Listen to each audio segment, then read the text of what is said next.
जय गणेश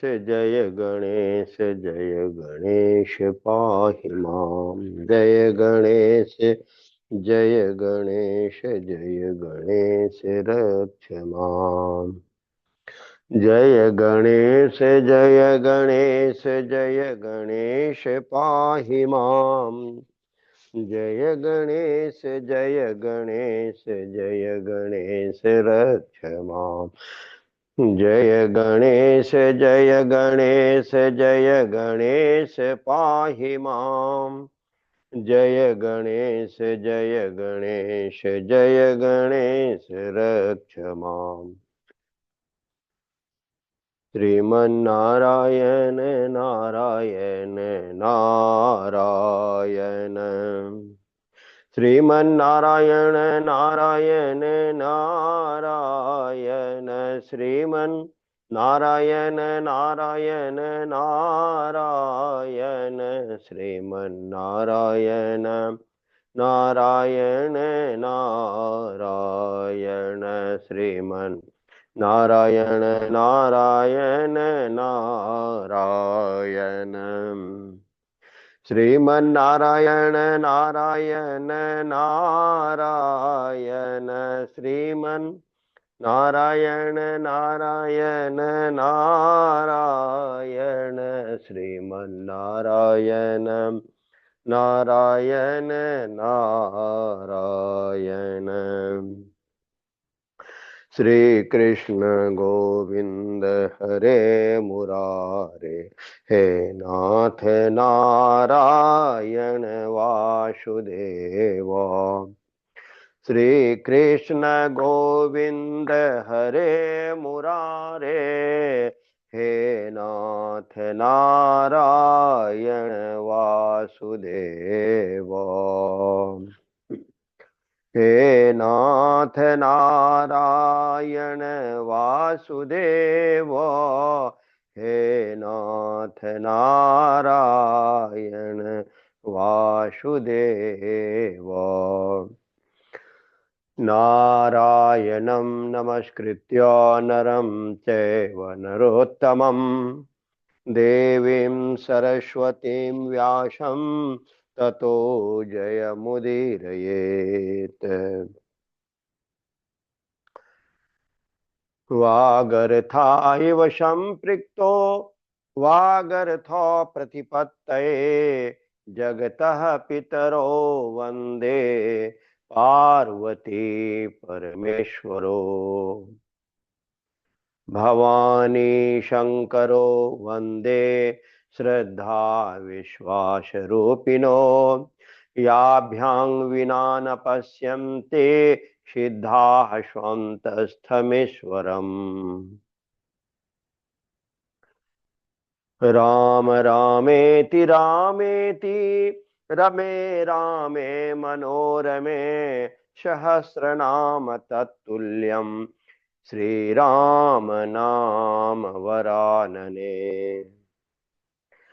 वसुदेवसुतं देवं कंसचाणूरमर्दनं देवकी परमानन्दं कृष्णं वन्दे जगद्गुरुम्। सभी देवी देवताओं, श्री हरि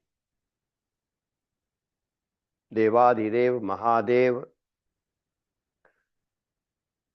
सभी ग्रहों नक्षत्रों तारा मंडलों ऋषि मुनियों सबों को सादर प्रणाम निवेदित करते हुए महामुनि वेद व्यास जी द्वारा रचित श्रीमद् भागवतम महापुराण में वर्णित श्रीमद् भागवतम महात्म्यम को पढ़ने का प्रयास करता हूँ। माँ सरस्वती, प्रभु श्री हरि, श्री नारायण, श्री कृष्ण सबों की कृपा आशीर्वाद बना रहे। ओम अथ प्रथमोऽध्यायः। देवर्षि नारद की भक्ति से भेंट। सच्चिदानंद रूपाय विश्वोत्पत्त्यादि हेतवे आपत्रय विनाशाय श्री कृष्णाय वयं नुमः। यं प्रव्रजन्तमनुपेतमपेत कृत्यं द्वैपायनो विरह कातर आजुहाव। पुत्रेति तन्मयतया तरवोऽभिनेदोस्तं सर्वभूतहृदयं मुनिमानतोऽस्मि। सच्चिदानंद स्वरूप भगवान श्री कृष्ण को हम नमस्कार करते हैं, जो जगत की उत्पत्ति, स्थिति और विनाश के हेतु तथा आध्यात्मिक, आधिदैविक और आधि भौतिक तीनों प्रकार के तापों का नाश करने वाले हैं। जिस समय श्री सुखदेव जी का यज्ञोपवीत संस्कार भी नहीं हुआ था तथा लौकिक वैदिक कर्मों के अनुष्ठान का अवसर भी नहीं आया था, तभी उन्हें अकेले ही संन्यास के लिए घर से जाते देखकर उनके पिता व्यास जी विरह से कातर होकर पुकारने लगे, बेटा बेटा, तुम कहाँ जा रहे हो। उस समय वृक्षों ने तन्मय होने के कारण सुखदेव जी की ओर से उत्तर दिया था, ऐसे सर्वभूत हृदय स्वरूप श्री सुखदेव मुनि को मैं नमस्कार करता हूँ, मैं नमस्कार करता हूँ, मैं नमस्कार करता हूँ। एक बार भगवत कथा अमृत का रसास्वादन करने में कुशल मुनिवर शौनक जी ने नैमिषारण्य क्षेत्र में विराजमान महामती सूत जी को नमस्कार करके उनसे पूछा। शौनक उवाच अज्ञानध्वंत विध्वंसं कोटि सूर्य समप्रभ सूताख्या ही कथा सारम मम कर्ण रसायनम। सूत जी बोले, आपका ज्ञान अज्ञान अंधकार को नष्ट करने के लिए करोड़ों सूर्य के समान है। आप हमारे कानों के लिए रसायन अमृत स्वरूप सार गर्भित कथा कहिए। भक्ति, ज्ञान और वैराग्य से प्राप्त होने वाले महान विवेक की वृद्धि किस प्रकार होती है तथा वैष्णव लोग किस प्रकार इस माया मोह से अपना पीछा छुड़ाते हैं, इस घोर कलिकाल में जीव प्रायः आसुरी स्वभाव के हो गए हैं। विविध क्लेशों से आक्रांत इन जीवों को शुद्ध दैवी शक्ति संपन्न बनाने का श्रेष्ठ उपाय क्या है। सूत जी, आप हमें कोई ऐसा शाश्वत साधन बताइए जो सबसे अधिक कल्याणकारी तथा पवित्र करने वालों में भी पवित्र हो तथा जो भगवान श्री कृष्ण की प्राप्ति करा सके।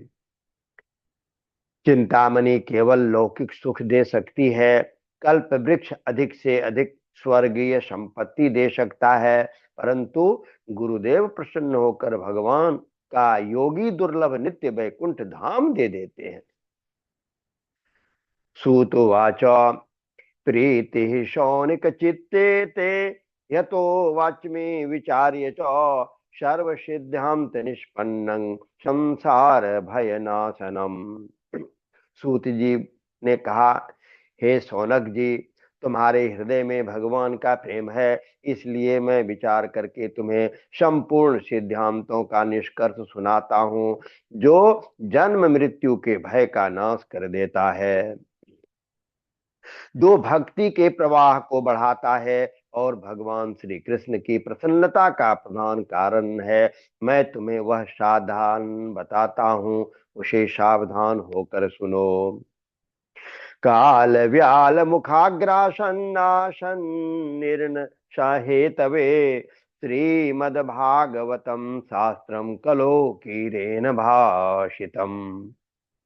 श्री सुखदेव जी ने कलयुग में जीवों के काल रूपी सर्प के मुख का ग्रास होने के त्रास का आत्यांतिक नाश करने के लिए श्रीमद् भागवत शास्त्र का प्रवचन किया है। मन की शुद्धि के लिए इससे बढ़कर कोई साधन नहीं है। जब मनुष्य के जन्म जन्मांतर का पुण्य उदय होता है, तभी उसे इस भागवत शास्त्र की प्राप्ति होती है।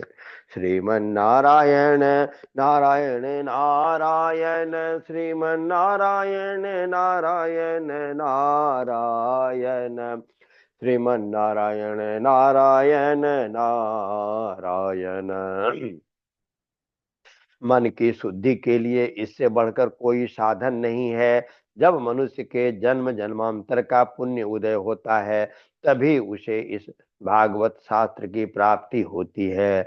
जब सुखदेव जी राजा परीक्षित को यह कथा सुनाने के लिए सभा में विराजमान हुए, तब देवता लोग उनके पास अमृत का कलश लेकर आए। देवता अपने काम बनाने में बड़े कुशल होते हैं, अतः यहाँ भी सबने सुखदेव मुनि को नमस्कार करके कहा, आप यह अमृत लेकर बदले में हमें कथामृत का दाम दीजिए।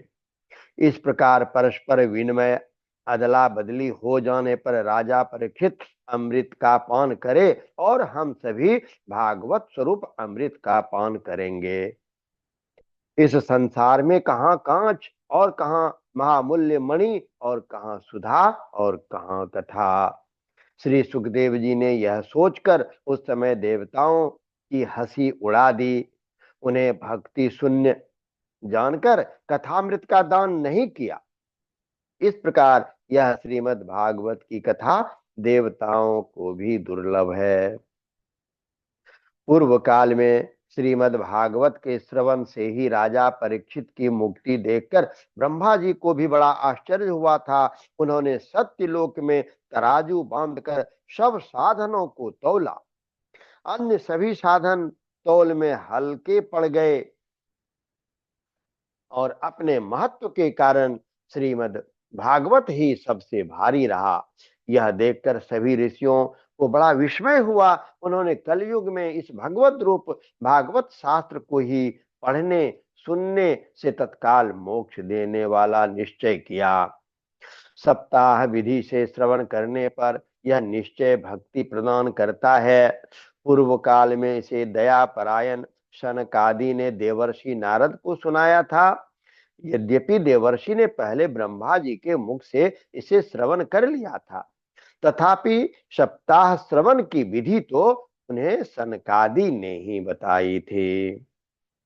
शौनक उवाच लोक विग्रह मुक्तस्य नारदस्यास्तिरस्य च विधिश्रवे कुतः प्रीति संयोगः कुत्र तैषः। शौनक जी ने पूछा, सांसारिक प्रपंच से मुक्त एवं विचरणशील नारद जी का सनकादि के साथ संयोग कहाँ हुआ और विधि विधान के श्रवण में उनकी प्रीति कैसे हुई। श्रुतोवाच अत्र मे कीर्तयिष्यामि भक्तियुक्तं कथानकं सुखेन मम यत् प्रोक्तं रहा शिष्यं विचार्य च। एकदा हि विशालायां चत्वारः ऋषयो मलाः सत्संगार्थं समायाता ददृशस्तत्र नारदम। सूत जी ने कहा, अब मैं तुम्हें वह भक्तिपूर्ण कथानक सुनाता हूँ जो श्री सुखदेव जी ने मुझे अपना अनन्य शिष्य जानकर एकांत में सुनाया था। एक दिन विशालपुरी में वे चारों निर्मल ऋषि सत्संग के लिए आए। वहां उन्होंने नारद जी को देखा। कुमारा ऊचुः कथं ब्रह्मन्दिनमुखः कुतश्चिन्तातुरो भवान् त्वरितं गम्यते कुत्र कुतश्चागमनं तव। इदानीं शून्यचित्तोऽसि गतवित्तो यथा जनः तवेदं मुक्तसंगस्य नोचितं वद कारणम्। शनकादि ने पूछा, हे ब्रह्मन, आपका मुख उदास क्यों हो रहा है? आप चिंतातुर कैसे हैं? इतनी जल्दी जल्दी आप कहाँ जा रहे हैं और आपका आगमन कहाँ से हो रहा है? इस समय तो आप उस पुरुष के समान व्याकुल जान पड़ते हैं जिनका सारा धन लूट गया हो। आप जैसे आसक्ति रहित पुरुषों के लिए यह उचित नहीं है, इसका कारण बताइए। इस प्रकार शनकादि के पूछने पर नारद जी कहते हैं, नारद उवाच अहं तो पृथिवी यातो यात्वा सर्वोत्तमामिति पुष्करं च प्रयागं च काशीं गोदावरीं तथा हरिक्षेत्रं कुरुक्षेत्रं श्रीरंगं सेतुबन्धनम् एवमादिषु तीर्थेषु भ्रममान इतस्ततः। नारद जी ने कहा, मैं सर्वोत्तम लोक समझकर पृथ्वी में आया था। यहाँ पुष्कर, प्रयाग, काशी, गोदावरी, नासिक, हरिद्वार, कुरुक्षेत्र, श्रीरंग और सेतुबंध आदि कई तीर्थों में मैं इधर उधर विचरता रहा, किंतु मुझे कहीं भी मन को संतोष देने वाली शांति नहीं मिली। इस समय अधर्म के सहायक कलयुग ने सारी पृथ्वी को पीड़ित कर रखा है। अब यहाँ सत्य, तप, शौच, बाहर भीतर की पवित्रता, दया, दान आदि कुछ भी नहीं है।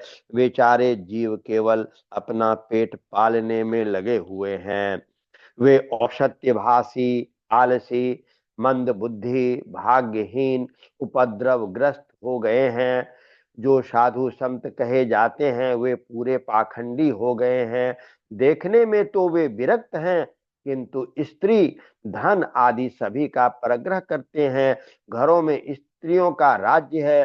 साले सलाहकार बने हुए हैं। लोभ से लोग कन्या विक्रय करते हैं और स्त्री पुरुषों में कलह मचा रहता है। महात्माओं के आश्रम, तीर्थ और नदियों पर यवनों, विधर्मियों का अधिकार हो गया है। उन दुष्टों ने बहुत से देवालय भी नष्ट कर दिए हैं। इस समय यहाँ ना कोई योगी है, न सिद्ध है, न ज्ञानी है, न सत्कर्म करने वाला ही है। सारे साधन इस समय कली रूप दावानल से जलकर भस्म हो गए हैं। इस कलयुग में सभी देशवासी बाजारों में अन्न बेचने लगे हैं। ब्राह्मण लोग पैसा लेकर वेद पढ़ाते हैं और स्त्रियां वैश्यावृत्ति से निर्वाह करने लगी है। एवं पश्यन् कलेर्दोषान् पर्यटन् वनेमहं यामुनं तटमापन्नो यत्र लीला हरेरभूत् तथाश्चर्यं मया दृष्टं श्रूयतां तन्मुनीश्वरा एकदा तु तरुणी तत्र निषन्ना खिन्न मानसा। इस तरह कलयुग के दोष देखता और पृथ्वी पर विचरता हुआ मैं यमुना जी के तट पर पहुंचा, जहां भगवान श्री कृष्ण की अनेक लीलाएं हो चुकी हैं। मुनिवरों सुनिए, वहां मैंने एक बड़ा आश्चर्य देखा। वहां एक युवती स्त्री खिन्न मन से बैठी थी। उनके पास दो वृद्ध पुरुष अचेत अवस्था में पड़े जोर जोर से सांस ले रहे थे। वह तरुणी उनकी सेवा करती हुई कभी उन्हें चेत कराने का प्रयत्न करती और कभी उनके आगे रोने लगती थी। वह अपने शरीर के रक्षक परमात्मा को दसों दिशाओं में देख रही थी। उनके चारों ओर सैकड़ों स्त्रियां उसे पंखा झल रही थी और बार बार समझाती जाती थी। दूर से यह सब चरित देखकर मैं कौतूहल बस उसके पास चला आया। मुझे देखकर वह युवती खड़ी हो गई और व्याकुल होकर कहने लगी। बालो वाचो भो भो साधो क्षणं तिष्ठ मच्चिन्तामपि नाशय दर्शनं तव लोकस्य सर्वथा हरं बहुधा तव वाक्येन दुख शांतिर्भविष्यति यदा भाग्यं भवेद भूरि भवतो दर्शनम तदा। युवती ने कहा, हे महात्मा जी, क्षण भर ठहर जाइए, मेरी चिंता को भी नष्ट कर दीजिए। आपका दर्शन तो संसार के सभी पापों को सर्वथा नष्ट कर देने वाला है। आपके वचनों से मेरे दुख की भी बहुत कुछ शांति हो जाएगी। मनुष्य का जब बड़ा भाग्य होता है तभी आपके दर्शन हुआ करते हैं। नारद उवाच काशी त्वं का विमोचेम नार्यः का पद्मलोचनाः वद देवी सविस्तारम स्वस्य दुखस्य कारणम। नारद जी कहते हैं, तब मैंने उस स्त्री से पूछा, हे देवी, तुम कौन हो? ये दोनों पुरुष तुम्हारे क्या होते हैं? और तुम्हारे पास ये कमल नयनी देवियां कौन है? तुम हमें विस्तार से अपने दुख का कारण बताओ।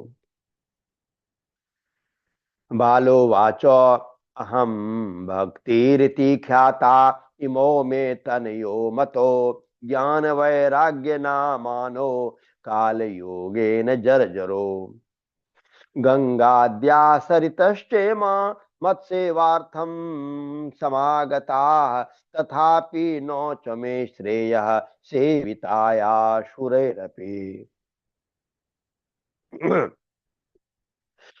युवती ने कहा, मेरा नाम भक्ति है, ये ज्ञान और वैराग्य नामक मेरे पुत्र हैं। समय के फेर से ही ऐसे जर्जर हो गए हैं। ये देवियां गंगा जी आदि नदियां हैं, ये सब मेरी सेवा करने के लिए ही आई है। इस प्रकार साक्षात देवियों के द्वारा सेवित होने पर भी मुझे सुख शांति नहीं है। तपोधन, अब ध्यान देकर मेरा वृतांत सुनिए। मेरी कथा वैसे तो प्रसिद्ध है, फिर भी उसे सुनकर आप मुझे शांति प्रदान करें। उत्पन्ना द्रविड़ेशाहं वृद्धिं कर्नाटके गता क्वचित् क्वचिन् महाराष्ट्रे गुर्जरे जीर्णितांगता तत्र घोर कलिर्योगात् पाखंडे खंडितांगका दुर्बलाहं चिरं याता पुत्राभ्यां सहमन्दताम् वृंदावनं पुनः प्राप्य नवीनेव स्वरूपिणी जाताहं युवती सम्यक् श्रेष्ठ रूपा तु सांप्रताम। युवती कहती है, मैं द्रविड़ देश में उत्पन्न हुई, कर्नाटक में बढ़ी, कहीं कहीं महाराष्ट्र में सम्मानित हुई, किंतु गुजरात में मुझको बुढ़ापे ने आ घेरा। वहां घोर कलयुग के प्रभाव से पाखंडियों ने मुझे अंग भंग कर दिया। चिरकाल तक यह अवस्था रहने के कारण मैं अपने पुत्रों के साथ दुर्बल और निस्तेज हो गई।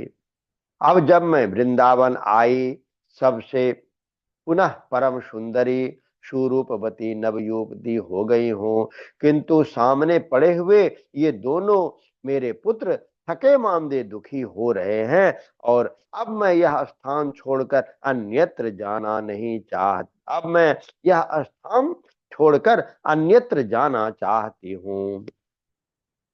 ये दोनों बूढ़े हो गए हैं, इसी दुख से मैं दुखी हूँ। मैं तरुणी क्यों हूँ? मेरे दोनों पुत्र बूढ़े क्यों?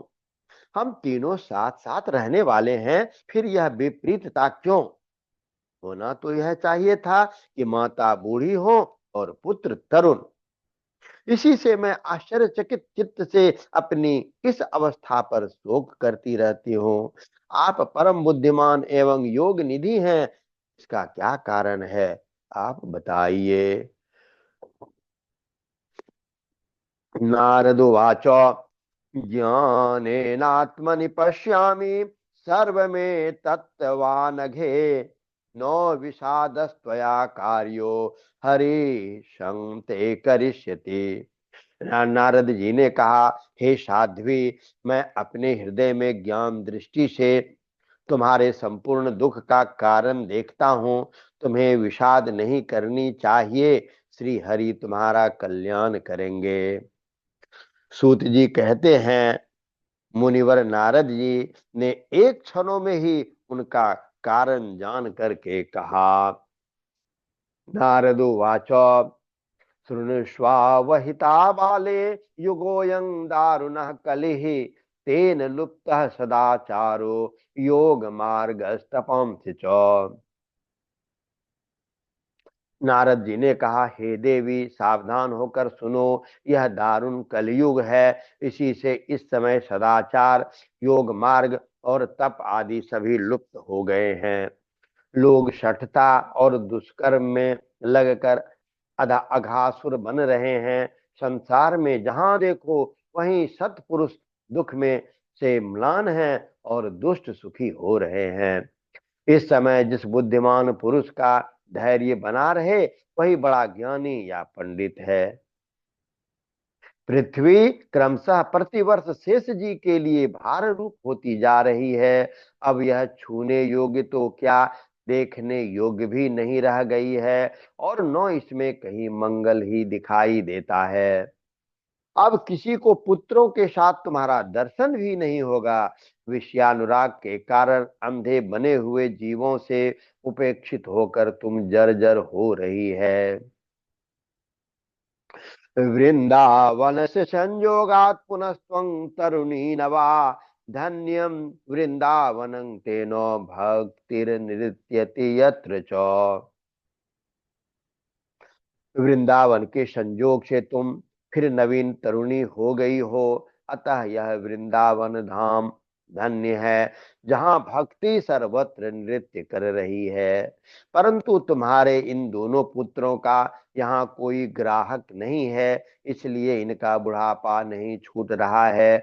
यहाँ इनको कुछ आत्म सुख की प्राप्ति होने के कारण ये सोते से जान पड़ते हैं। भक्ति ने कहा, कथं परीक्षिता राज्ञा स्थापितो ह्यशुचिः कलिः, प्रवृत्ते तु कलौ सर्वसारः कुत्र गतो महान्। करुणा परेण हरिणाप्य धर्मः कथमिक्षते, इमं मे संशयं छिन्धि तद्वाचा सुखितास्म्यहम्। भक्ति ने कहा, राजा परीक्षित ने इस पापी कलयुग को रहने ही क्यों दिया। इसके आते ही सब वस्तुओं का सार न जाने कहां चला गया। करुणामयी श्री हरि से भी यह अधर्म कैसे देखा जाता है। हे मुने, मेरा यह संदेह दूर कीजिए। आपके वचनों से मुझे बहुत शांति मिल रही है। नारद उवाच, यदि पृष्ठस्त्वया बाले प्रेमतः श्रवणं कुरु, सर्वं वक्ष्यामि ते भद्रे, कश्मलं ते गमिष्यति। यदा मुकुंदो भगवान क्षमां त्यक्त्वा स्वपदं गतः, तद्दिनात् कलिरायातः सर्वसाधन बाधकः। यत् फलं नास्ति तपसा न योगेन समाधिना, तत् फलं लभते सम्यक् फलो केशव कीर्तनात्। हे बाले, यदि तुमने पूछा है तो प्रेम से सुनो। हे कल्याणी, मैं तुम्हें सब बताऊंगा और तुम्हारा दुख दूर हो जाएगा। जिस दिन भगवान श्री कृष्ण इस भूलोक को छोड़कर अपने परम धाम को पधारे, उसी दिन में यहाँ संपूर्ण साधनों में बाधा डालने वाला कलयुग आ गया। दिग्विजय के समय राजा परीक्षित की दृष्टि पड़ने पर कलयुग दीन के समान उनके शरण में आया। भ्रमर के समान सारग्राही राजा ने यह निश्चय किया कि इसका वध मुझे नहीं करना चाहिए। क्यों नहीं करना चाहिए? यत फलम नास्ति तपसा न योगेन समाधिना, तत् फलं लभते सम्यक कलो केशव कीर्तनाद।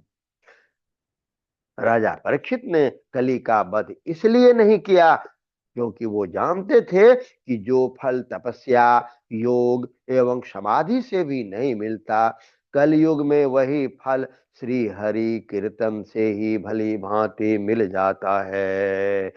श्रीमन नारायण नारायण नारायण, श्रीमन नारायण नारायण नारायण, श्रीमन नारायण नारायण नारायण। एकाकारं कलिं दृष्ट्वा सारवत्सारनिरसं, विष्णुरातः स्थापितवान कलिजानां सुखाय च। इस प्रकार सारहीन होने पर भी उसे इस एक ही दृष्टि से सार युक्त देखकर उन्होंने कलयुग में उत्पन्न होने वाले जीवों के सुख के लिए ही इसे रहने दिया था। इस समय लोगों के कुकर्म में प्रवृत्त होने के कारण सभी वस्तुओं का सार निकल गया है और पृथ्वी के सारे पदार्थ बीजहीन भूसी के समान हो गए हैं। विप्रोर भगवती वार्ता गेहे गेहे जने जने कारिता कललोभेनो कथा सारस्ततो गतः। ब्राह्मण केवल अन्न धनादि के लोभवश घर घर एवं जन जन को भागवत की कथा सुनाने लगे हैं, इसलिए कथा का सार चला गया है। तीर्थों में नाना प्रकार के अत्यंत घोर कर्म करने वाले नास्तिक और नारकी पुरुष भी रहने लगे हैं, इसलिए तीर्थों का भी प्रभाव जाता रहा। जिनका चित्त निरंतर काम, क्रोध, लोभ और तृष्णा से तपता रहता है, वे भी तपस्या का ढोंग करने लगे हैं, इसलिए तप का भी सार निकल गया है। मन पर काबू न होने के कारण लोभ, दंभ और पाखंड का आश्रय लेने के कारण एवं शास्त्र का अभ्यास न करने के कारण ध्यान योग का फल मिट गया। पंडितों की यह दशा है कि वे अपनी स्त्रियों के साथ भैंसों की तरह रमन करते हैं, उनमें संतान पैदा करने की ही कुशलता पाई जाती है, मुक्ति साधन में वे सर्वथा अकुशल हैं। संप्रदायानुसार प्राप्त हुई वैष्णवता भी कहीं देखने में नहीं आती। इस प्रकार जगह जगह सभी वस्तुओं का सार लुप्त हो गया है। यह तो इस युग का स्वभाव ही है, इसमें किसी का दोष नहीं है। इसी से पुंडरीकाक्ष भगवान बहुत समीप रहते हुए भी यह सब सह रहे हैं। अयं तो युग धर्मो ही वर्तते कस्य दूषणम अतस्तु पुंडरीकाक्षः सहते निकटे स्थितः। श्रुतुवाच इति तद्वचनं श्रुत्वा विस्मयं परमं गता भक्तिरूपे वचो भूयः श्रूयतां तच्च शौनकः। सूत जी कहते हैं, हे शौनक जी, इस प्रकार देवर्षि नारद के वचन को सुनकर भक्ति को बड़ा आश्चर्य हुआ। फिर उसने जो कुछ कहा उसे सुनिए। भक्तिरुवाच शूरर्षे त्वं हि धन्योऽसि मद्भाग्येन समागतः साधूनां दर्शनं लोके सर्वसिद्धिकरं परम्। जयति जगति मायां यस्य कायाधवस्ते वचरनचनलोमेकं वचनरचनमेकं केवलं चाकलय्य ध्रुवपदमपि यातो यत् कृपातो ध्रुवोऽयं सकलकुशलपात्रं ब्रह्मपुत्रं नतास्मि। भक्ति ने कहा, हे देवर्षे, आप धन्य हैं। मेरा बड़ा सौभाग्य था जो आपका समागम हुआ। संसार में साधुओं का दर्शन ही समस्त सिद्धियों का परम कारण है। आपका केवल एक बार का उपदेश धारण करके कयाधु कुमार प्रहलाद ने माया पर विजय प्राप्त कर ली थी। ध्रुव ने भी आपकी कृपा से ही ध्रुव पद प्राप्त किया था। आप सर्व मंगलमय और साक्षात श्री ब्रह्मा जी के पुत्र हैं। मैं आपको नमस्कार करती हूँ। श्री पद्म पुराणे उत्तरखंडे श्रीमद्भागवत महात्म्ये भक्ति नारद समागमो नाम प्रथमोऽध्यायः।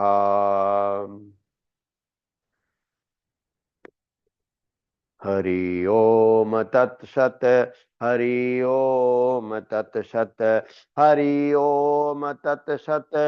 हरि ओम तत्सत। महामंत्र है ये, जपा कर हरि ओम तत्सत। हरि ओम तत्सत। हरि ओम तत्सत। हरि ओम तत्सत। महामंत्र है ये, जपा कर। अथ द्वितीयोध्यायः। भक्ति का दुख दूर करने के लिए नारद जी का उद्योग। नारद उवाच वृथा खेदयसे बाले, अहो चिंतातुरा कथम। श्रीकृष्ण चरणाम्भोजम स्मर दुखम गमिष्यते। नारद जी ने कहा, हे बाले, तुम व्यर्थ ही अपने को क्यों खेद में डाल रही हो? तुम इतनी चिंतातुर क्यों हो? भगवान श्री कृष्ण के चरण कमलों का चिंतन करो, उनकी कृपा से तुम्हारा सारा दुख दूर हो जाएगा। द्रौपदी च परित्राता येन कौरव कश्मलात्, पालिता गोप सुंदर्य स कृष्ण क्वापि नो गतः। जिन्होंने कौरवों के अत्याचार से द्रौपदी की रक्षा की थी और गोप सुंदरियों को सनाथ किया था, वे श्री कृष्ण कहीं चले थोड़े ही गए हैं। फिर तुम तो भक्ति हो और सदा उन्हें प्राणों से भी प्यारी हो। तुम्हारे बुलाने पर तो भगवान नीचों के घर में भी चले आते हैं। सत्यादित्रियुगे बोधो वैराग्यो मुक्ति साधको, कलो तू केवला भक्तिर ब्रह्म सायुज्य कारिणी। सत्य, त्रेता और द्वापर, इन तीन युगों में ज्ञान और वैराग्य मुक्ति के साधन थे, परंतु कलयुग में तो केवल भक्ति ही ब्रह्म सायुज्य मोक्ष की प्राप्ति कराने वाली है। यह सोच करके ही परमानंद चिन्ह मूर्ति ज्ञान स्वरूप श्री हरि ने अपने सत्य स्वरूप में तुम्हें रचा है। तुम साक्षात श्री कृष्ण की प्रिया और परम सुंदरी हो। एक बार जब तुमने हाथ जोड़कर पूछा था कि मैं क्या करूं, तब भगवान ने तुम्हें यही आज्ञा दी थी कि मेरे भक्तों का पोषण करो। तुमने भगवान की वह आज्ञा स्वीकार कर ली। इससे तुम पर श्री हरि बहुत प्रसन्न हुए और तुम्हारी सेवा करने के लिए मुक्ति को तुम्हारी दासी के रूप में दे दिया और इस ज्ञान वैराग्य को पुत्रों के रूप में। तुम अपने साक्षात स्वरूप से वैकुंठ धाम में ही भक्तों का पोषण करती हो। भूलोक को तो तुमने उनकी पुष्टि के लिए केवल छाया रूप धारण कर रखा है। तब तुम मुक्ति, ज्ञान और वैराग्य के साथ लिए पृथ्वी पर आई और सत्य युग से द्वापर पर्यंत बड़े आनंद से रही। कलयुग में तुम्हारी दासी मुक्ति पाखंड रूप रोग से पीड़ित होकर क्षीण होने लगी थी, इसलिए वह तो तुरंत ही तुम्हारी आज्ञा से वैकुंठ लोक को चली गई। इस लोक में भी तुम्हारे स्मरण करने से ही वह आती है और फिर चली जाती है, किंतु इन ज्ञान वैराग्य को तुमने पुत्र मानकर अपने पास ही रख छोड़ा है। फिर भी कलयुग में इनकी उपेक्षा होने के कारण तुम्हारे ये पुत्र उत्साहहीन और वृद्ध हो गए हैं। फिर भी तुम चिंता ना करो, मैं इनके नवजीवन का उपाय सोचता हूँ। सुमुखी, कली के समान कोई युग नहीं है। इस युग में मैं तुम्हें घर घर में प्रत्येक पुरुष के हृदय में स्थापित कर दूंगा। देखो, अन्य सब धर्मों को दबाकर भक्ति विषयक महोत्सवों को आगे रखकर यदि मैंने लोकों में तुम्हारा प्रचार न किया तो मैं श्री हरि का दास नहीं। इस कलयुग में जो जीव तुमसे युक्त होंगे वे पापी होने पर भी वे खटके भगवान श्री कृष्ण के अभय धाम को प्राप्त होंगे।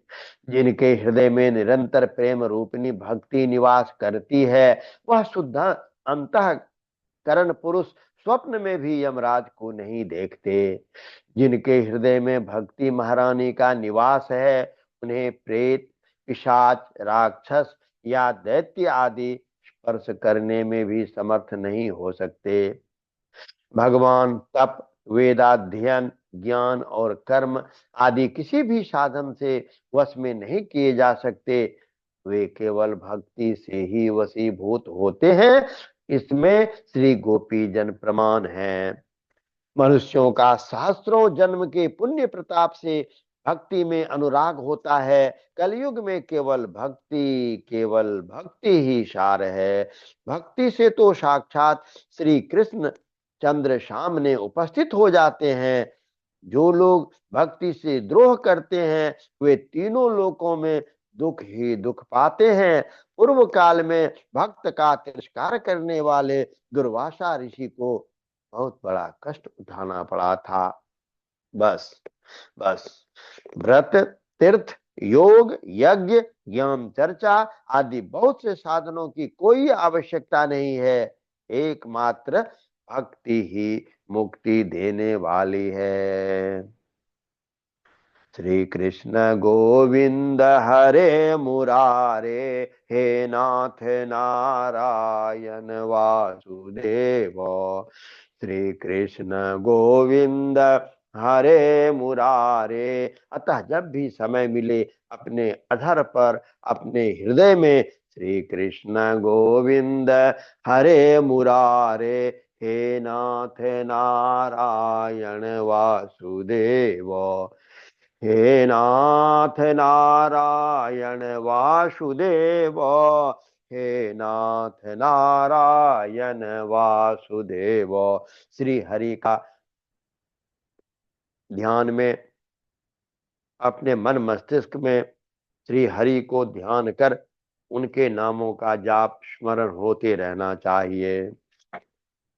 श्रुतुवाच इति नारद निर्णीतं स्वमहात्मं निशम्य सा सर्वांग पुष्टि संयुक्ता नारदं वाक्यम अब्रवीत। सूत जी कहते हैं, इस प्रकार नारद जी के निर्णय किए हुए अपने महात्म्य को सुनकर भक्ति के सारे अंग पुष्ट हो गए और वे उनसे कहने लगे।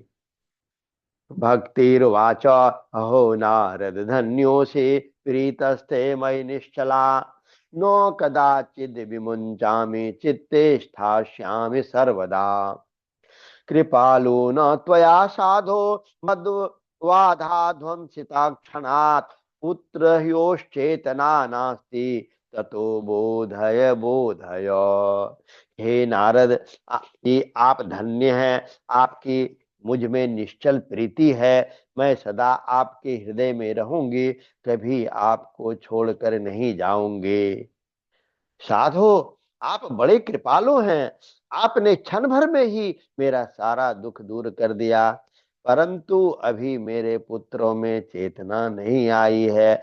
आप इन्हें शीघ्र ही सचेत कर दीजिए, जगा दीजिए।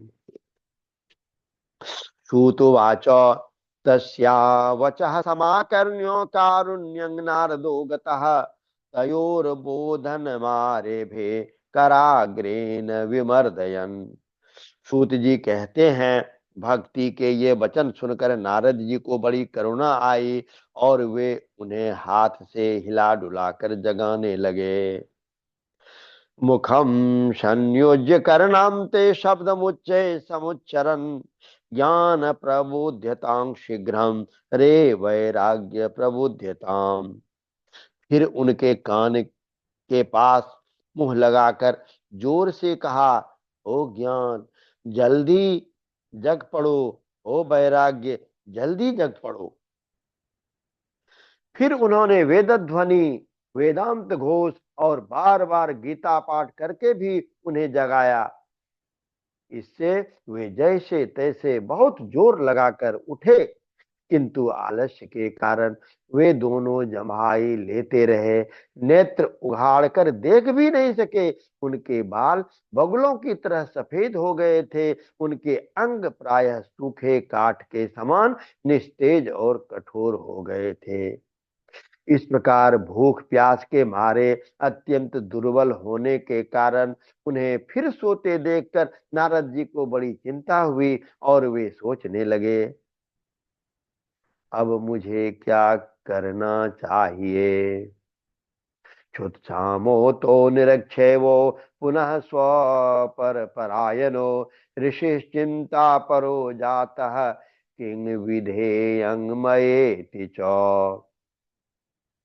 कि अब मुझे क्या करना चाहिए जिससे कि ये भक्ति और वैराग्य में इनकी निंदा, इनकी निंद जो है वह दूर हो। इनकी यह निंद और इससे भी बढ़कर इनकी वृद्धावस्था कैसे दूर हो। हे सौनक जी, इस प्रकार चिंता करते करते वे भगवान का स्मरण करने लगे। व्योमवाणी तदेवान् भूमारिषे खिद्यतामिति उद्यमः सफलेस्तुयं भविष्यति नो संशयः। प्रभु श्री श्री नारद जी के इस प्रकार सोचने पर उसी समय यह आकाशवाणी हुई, हे मुने, खेद मत करो, तुम्हारा यह उद्योग निस्संदेह सफल होगा। देवर से इसके लिए तुम्हें एक सत्कर्म करो और वह कर्म तुम्हें संत शिरोमणि महानुभाव बताएंगे। उस सत्कर्म का अनुष्ठान करते ही क्षण भर में इनकी नींद और वृद्धावस्था चली जाएगी और सर्वत्र भक्ति का प्रसार होगा। यह आकाशवाणी वहां सभी को साफ साफ सुनाई दी। इससे नारद जी को बड़ा विस्मय हुआ और वे कहने लगे, मुझे तो इसका कुछ आशय समझ में नहीं आया। नारद जी बोले, इस आकाशवाणी ने भी गुप्त रूप में ही बात कही है। यह नहीं बताया कि वह कौन सा साधन किया जाए जिससे इनका कार्य सिद्ध हो। वे संत न जाने कहाँ मिलेंगे, किस प्रकार उस साधन को बताएंगे। अब आकाशवाणी ने जो कुछ कहा है उसके अनुसार मुझे क्या करना चाहिए। सूतुवाच तत्र द्वावपि संस्थाप्यो निर्गतो नारदो मुनिः तीर्थं तीर्थं विनिष्क्रम्य पृच्छन् मार्गे मुनीश्वरान्। सूत जी कहते हैं, सौनक जी, तब ज्ञान वैराग्य दोनों को वहीं छोड़कर नारद मुनि वहां से चल पड़े और प्रत्येक तीर्थ में जा जाकर मार्ग में मिलने वाले मुनीश्वरों से वह साधन पूछने लगे। उनकी उस बात को सुनते तो सब थे, किंतु उसके विषय में कोई कुछ भी निश्चित उत्तर नहीं देता। किन्हीं ने उसे असाध्य बताया, कोई बोले इसका ठीक ठीक पता लगाना ही कठिन है, कोई सुनकर चुप रह गए और कोई कोई तो अपनी अवाज्ञा होने के भय से बात को टाल टूल कर खिसक गए। त्रिलोकी में महान आश्चर्यजनक हाहाकार मच गया। लोग आपस में कानाफूसी करने लगे, भाई, जब वेद ध्वनि, वेदांत घोष और बार बार गीता पाठ करने पर भी भक्ति, ज्ञान और वैराग्य ये तीनों नहीं जगाए जा सके, तब और कौन सा उपाय है। स्वयं योगी राज नारद को भी जिसका ज्ञान नहीं है, उसे दूसरे संसारी लोग कैसे बता सकेंगे। इस प्रकार जिन जिन ऋषियों से इसके विषय में पूछा गया, उन्होंने निर्णय करके यही कहा कि यह बात दुस्साध्य ही है। ततः चिंतातुरः सोतो बदरी वनमागतः तपश्चरामि चान्येति तदर्थं कृत निश्चयः। तवा ददर्श पुरतः सनकादिन मुनीश्वरान् कोटि सूर्य समाभाषानुवाच मुनि सत्तमो। तब नारद जी बहुत चिंतातुर हुए और बद्री वन में आए। ज्ञान वैराग्य को जगाने के लिए वहां उन्होंने यह निश्चय किया कि मैं अब तप करूंगा। इसी समय उन्हें अपने सामने करोड़ों सूर्य के समान तेजस्वी शनकादि मुनीश्वर दिखाई दिए। उन्हें देखकर वे मुनि श्रेष्ठ कहने लगे। नारद जी ने कहा, महात्माओं, इस समय बड़े भाग्य से मेरा आप लोगों के साथ समागम हुआ है। आप मुझ पर कृपा करके शीघ्र ही वह साधन बताइए। भवन्तो योगिनः सर्वे बुद्धिमन्तो बहुश्रुताः पंचहायन संयुक्ता पूर्वेशामपि पूर्वजा। आप सभी लोग बड़े योगी, बुद्धिमान और विद्वान हैं। आप देखने में तो 5-5 वर्ष के बालक से जान पड़ते हैं, किंतु हैं पूर्वजों के भी पूर्वज। आप लोग सदा बैकुंठ धाम में निवास करते हैं, निरंतर हरि कीर्तन में तत्पर रहते हैं, भगवान लीलामृत का रसास्वादन कर सदा उसी में उन्मत्त रहते हैं। एकमात्र भगवत कथा ही आपके जीवन का आधार है। हरि शरणमेवं हि नित्यं येषां मुखे वचः अतः काल समादिष्टा जरायुष्मान बाधते। हरि शरणम, भगवान ही हमारे रक्षक हैं। यह वाक्य सर्वदा आपके मुख में रहता है। इसी से काल प्रेरित वृद्धावस्था भी आपको बाधा नहीं पहुंचाती। पूर्व काल में आपके भ्रू भृंग मात्र से भगवान विष्णु के द्वारपाल जय और विजय तुरंत पृथ्वी पर गिर गए थे, और फिर आपकी ही कृपा से वे पुनः वैकुंठ लोक पहुंच गए। धन्य है, इस समय आपका दर्शन बड़े सौभाग्य से ही हुआ है। मैं बहुत दीन हूँ और आप लोग स्वभाव से ही दयालु हैं, इसलिए मुझ पर आपको अवश्य कृपा करनी चाहिए। बताइए, आकाशवाणी ने जिनके विषय में कहा है वह कौन सा साधन है, और मुझे किस प्रकार उनका अनुष्ठान करना चाहिए? आप इसका विस्तार से वर्णन कीजिए। भक्ति, ज्ञान और वैराग्य को किस प्रकार सुख मिल सकता है, और किस तरह इनकी प्रेम पूर्वक सब वर्णों में प्रतिष्ठा की जा सकती है?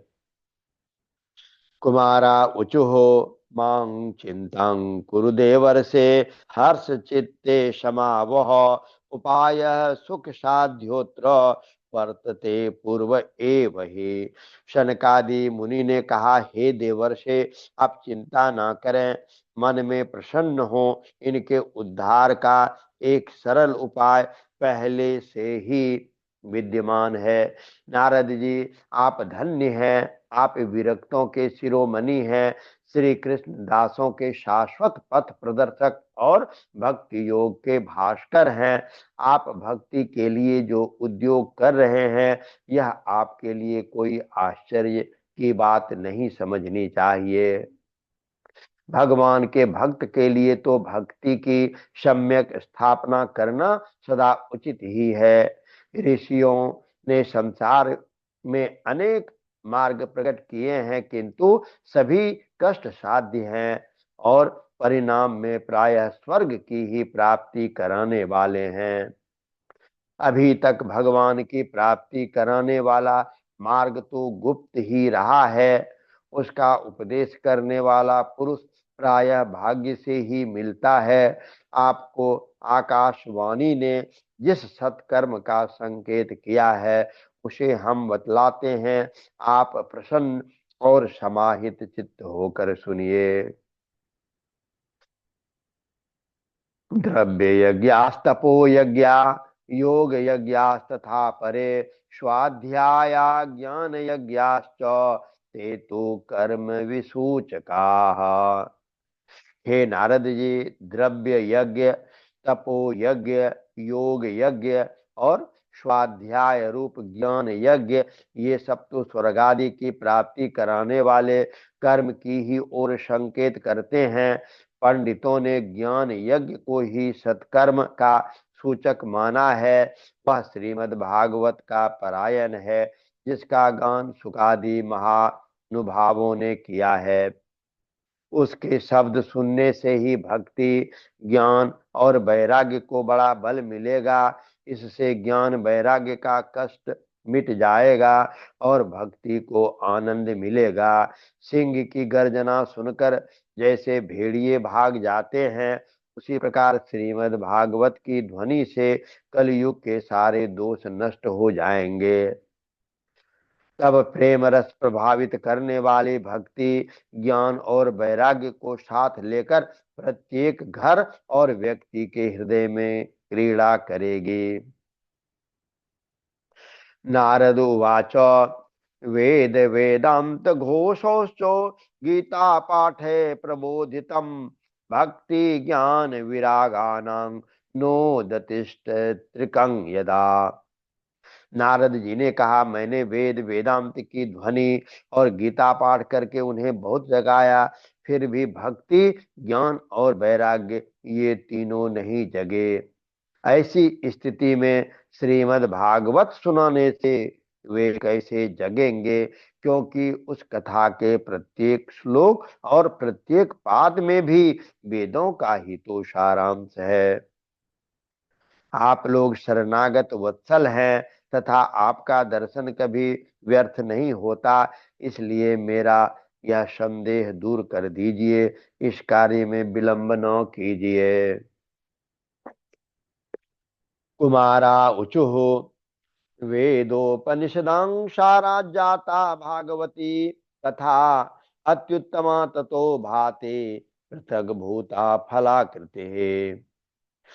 शनकादि मुनि ने कहा, श्रीमद् भागवत की कथा वेद और उपनिषदों के सार से बनी है, इसलिए उनसे अलग उनकी फल रूपा होने के कारण वह बड़ी उत्तम जान पड़ती है। जिस प्रकार रक वृक्ष रस वृक्ष की जड़ से लेकर शाखा पर्यंत तक रहता है, किंतु इस स्थिति में उसका आस्वादन नहीं किया जा सकता, वही जब अलग होकर फल के रूप में आ जाता है, तब संसार के सभी को वह प्रिय लगने लगता है। दूध में घी रहता है, परंतु उस समय उसका अलग स्वाद नहीं मिलता, वही जब उनसे अलग हो जाता है, तब देवताओं के लिए स्वाद वर्धक हो जाता है। खाण ईख के ओर छोर और बीच में भी व्याप्त रहती है, तथापि अलग होने पर उसकी कुछ और ही मिठास होती है। ऐसी ही यह भागवत की कथा है। यह भागवत पुराण वेदों के समान है। श्री व्यास देव ने इसे भक्ति ज्ञान और वैराग्य की स्थापना के लिए प्रकाशित किया है। पूर्व काल में जिस समय वेद वेदांत के पारगामी और गीता की भी रचना करने वाले भगवान वेदव्यास खिन्न होकर अज्ञान समुद्र में गोते खा रहे थे, उस समय आपने ही उन्हें 4 श्लोकों में इसका उपदेश दिया था। उसे सुनते ही उनकी सारी चिंता दूर हो गई थी। फिर इसमें आपको आश्चर्य क्यों हो रहा है? जो आप हमसे प्रश्न कर रहे हैं, आपको उन्हें शोक और दुख का विनाश करने वाला श्रीमद् भागवत पुराण ही सुनाना चाहिए। नारद उवाच यद्दर्शनं च विनिहन्त्य सद्यः श्रेयस्तनोते भवदुःखदवार्दितानां निःशेष शेष मुख गीत कथैक पाना प्रेम प्रकाश कृतये शरणं गतोऽस्मि। भाग्योदयेन बहुजन्म समर्जितेन सत्संगमं च लभते पुरुषो यदा वै अज्ञान हेतु कृत मोह मदंधकारम नाशम विधाय ही तदोदयते विवेक।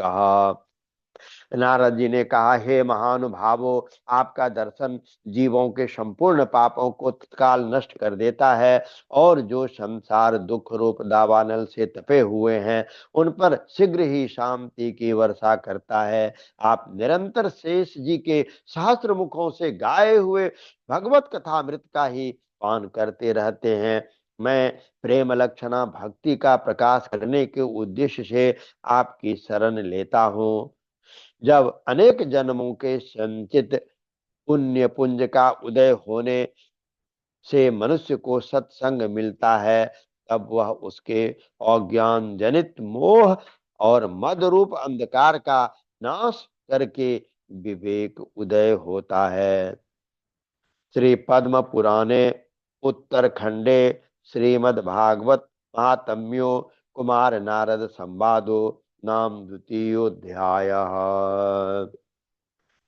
श्रीमन्नारायण नारायण नारायण, श्रीमन्नारायण नारायण नारायण, श्रीमन्नारायण नारायण नारायण, श्रीमन्नारायण नारायण नारायण, श्रीमन्नारायण नारायण नारायण, श्रीमन्नारायण नारायण नारायण, श्रीमन्नारायण नारायण नारायण, श्रीमन्नारायण नारायण नारायण। अथ तृतीयोऽध्यायः।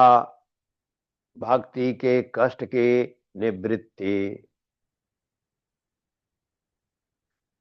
नारद उवाच ज्ञान यज्ञं करिष्यामि सुख शास्त्र कथोज्वलम्, भक्ति ज्ञान विरागानां स्थापनार्थं प्रयत्नतः। नारद जी कहते हैं, अब मैं भक्ति ज्ञान और वैराग्य को स्थापित करने के लिए प्रयत्न पूर्वक श्री सुखदेव जी के कहे हुए भागवत शास्त्र की कथा द्वारा उज्जवल ज्ञान यज्ञ करूंगा। यह यज्ञ मुझे कहाँ करना चाहिए, आप इसके लिए कोई स्थान बता दीजिए। आप लोग वेद के पारगामी हैं, इसलिए मुझे इस सुख शास्त्र की महिमा सुनाइए। यह भी बताइए कि श्रीमद् भागवत की कथा कितने दिनों में सुननी चाहिए और उसके सुनने की विधि क्या है। कुमारा ऊचुः शृणु नारद वक्ष्यामो विनम्राय विवेकिने, गंगा द्वार समीपे तो तटमानंद नामकम। सनकादि बोले, हे नारद जी, आप बड़े विनीत और विवेकी हैं। सुनिए, हम आपको ये सब बातें बताते हैं। हरिद्वार के पास आनंद नाम का एक घाट है, वहाँ अनेक ऋषि रहते हैं तथा देवता और सिद्ध लोग भी उनका सेवन करते हैं। भांति भांति के वृक्ष और लताओं के कारण वह बड़ा सघन है और वहाँ बड़ी कोमल और नवीन बालू बिछी हुई है। वह घाट बड़ा ही सुरम्य और एकांत प्रदेश में है। वहाँ हर समय सुनहले कमलों की सुगंध आया करती है। उसके आसपास रहने वाले सिंह, हाथी आदि परस्पर विरोधी जीवों के चित्त में भी बैर भाव नहीं है। वहां आप बिना किसी विशेष प्रयत्न के ही ज्ञान यज्ञ आरंभ कर दीजिए। उस स्थान पर कथा में अपूर्व रस का उदय होगा। भक्ति भी अपनी आंखों के ही सामने निर्बल और जराजीर्ण अवस्था में पड़े हुए ज्ञान और वैराग्य को साथ लेकर वहां आ जाएगी, क्योंकि जहां भी श्रीमद् भगवत की कथा होती है वहां ये भक्ति आदि अपने आप पहुंच जाते हैं। वहां कानों में कथा के शब्द पढ़ने से ये तीनों तरुण हो जाएंगे। सूतुवाच एवमुक्त्वा कुमारस्ते नारदेन समङ्गतः, गंगातटं समाजग्मुः कथापानाय सत्वरा। सूत जी कहते हैं, इस प्रकार नारद जी के साथ सनकादि भी श्रीमद् भगवत कथामृत का पान करने के लिए वहां से तुरंत गंगा तट पर चले गए।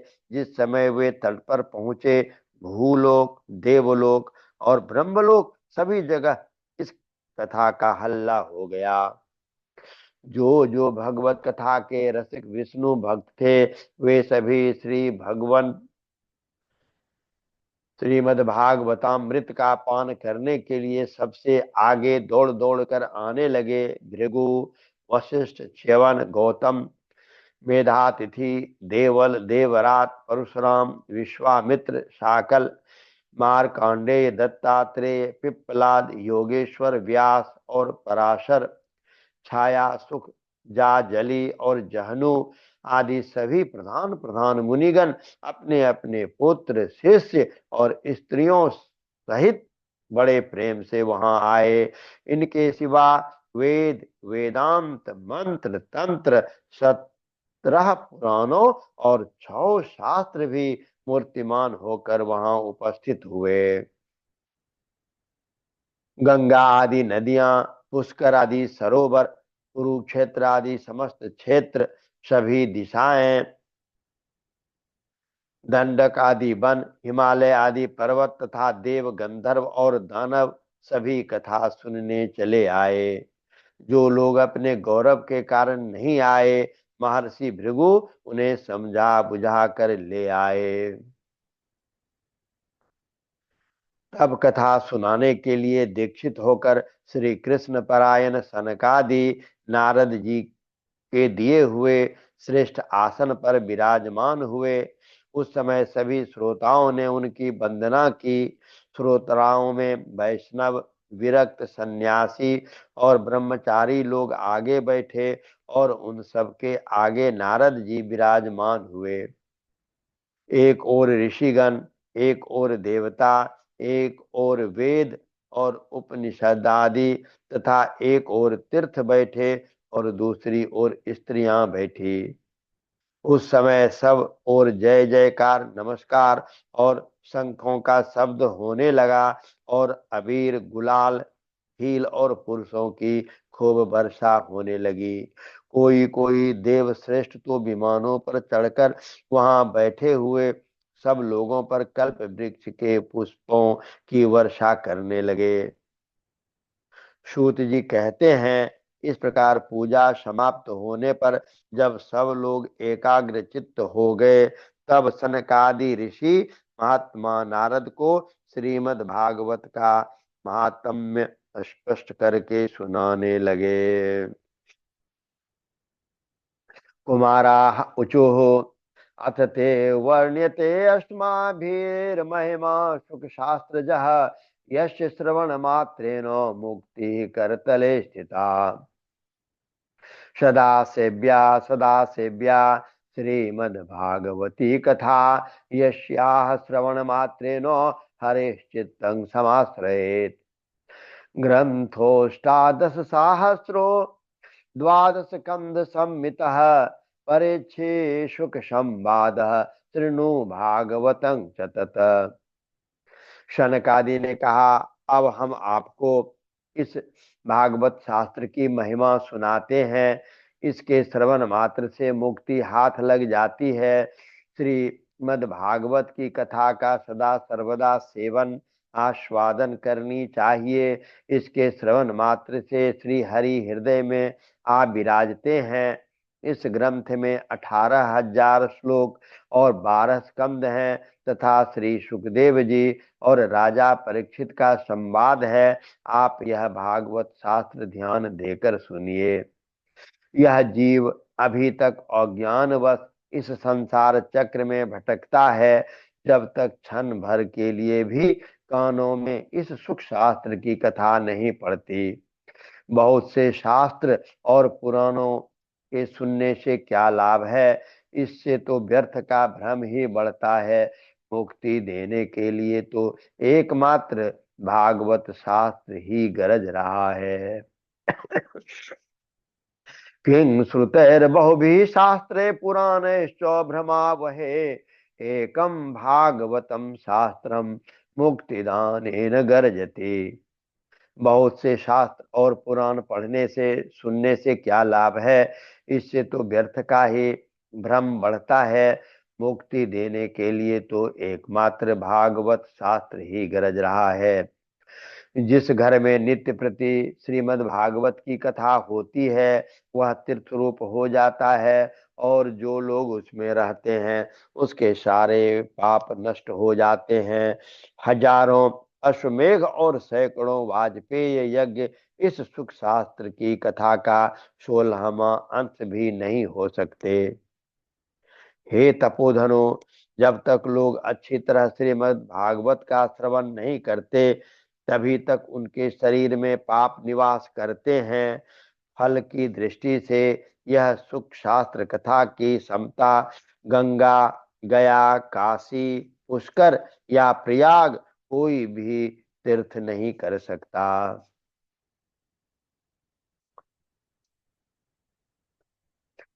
श्लोकार्धम श्लोकपादं वा नित्यं भागवतोद्भवं पठस्व सुखमुखे नैव यदिच्छसिं पराम गतिम। यदि आप को परम गति की इच्छा है तो अपने मुख से ही श्रीमद् भागवत के आधे अथवा चौथाई श्लोक का भी नित्य नियम पूर्वक पाठ कीजिए। ॐ जन्माद्यस्य यतोऽन्वयादितरतश्चार्थेष्वभिज्ञः स्वराट् तेने ब्रह्महृदाय आदिकवये मुह्यन्ति यत् सूरयः। तेजो वारिमृदां यथा विनिमयो यत्र त्रिसर्गो मृषा धाम्ना स्वेन सदा निरस्तकुहकं सत्यं परं धीमहि। यदि आपको परम गति की इच्छा है तो अपने मुख से ही श्रीमद् भागवत के आधे अथवा चौथाई श्लोक का भी नित्य नियम पूर्वक पाठ कीजिए। ओंकार, गायत्री, पुरुष सूक्त तीनों वेद, श्रीमद् भागवत, ओम नमो भगवते वासुदेवाय, यह द्वादश अक्षर मंत्र 12 मूर्तियों वाले सूर्य भगवान, प्रयाग संवत्सर रूप काल, ब्राह्मण, अग्निहोत्र, गौ, द्वादशी तिथि,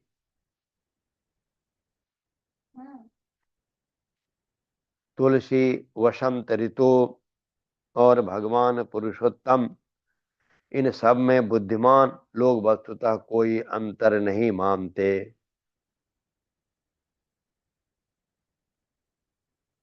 जो पुरुष अहरनिश अर्थ सहित श्रीमद् भागवत शास्त्र का पाठ करता है उसके करोड़ों जन्मों का पाप नष्ट हो जाता है, इसमें तनिक भी संदेह नहीं है।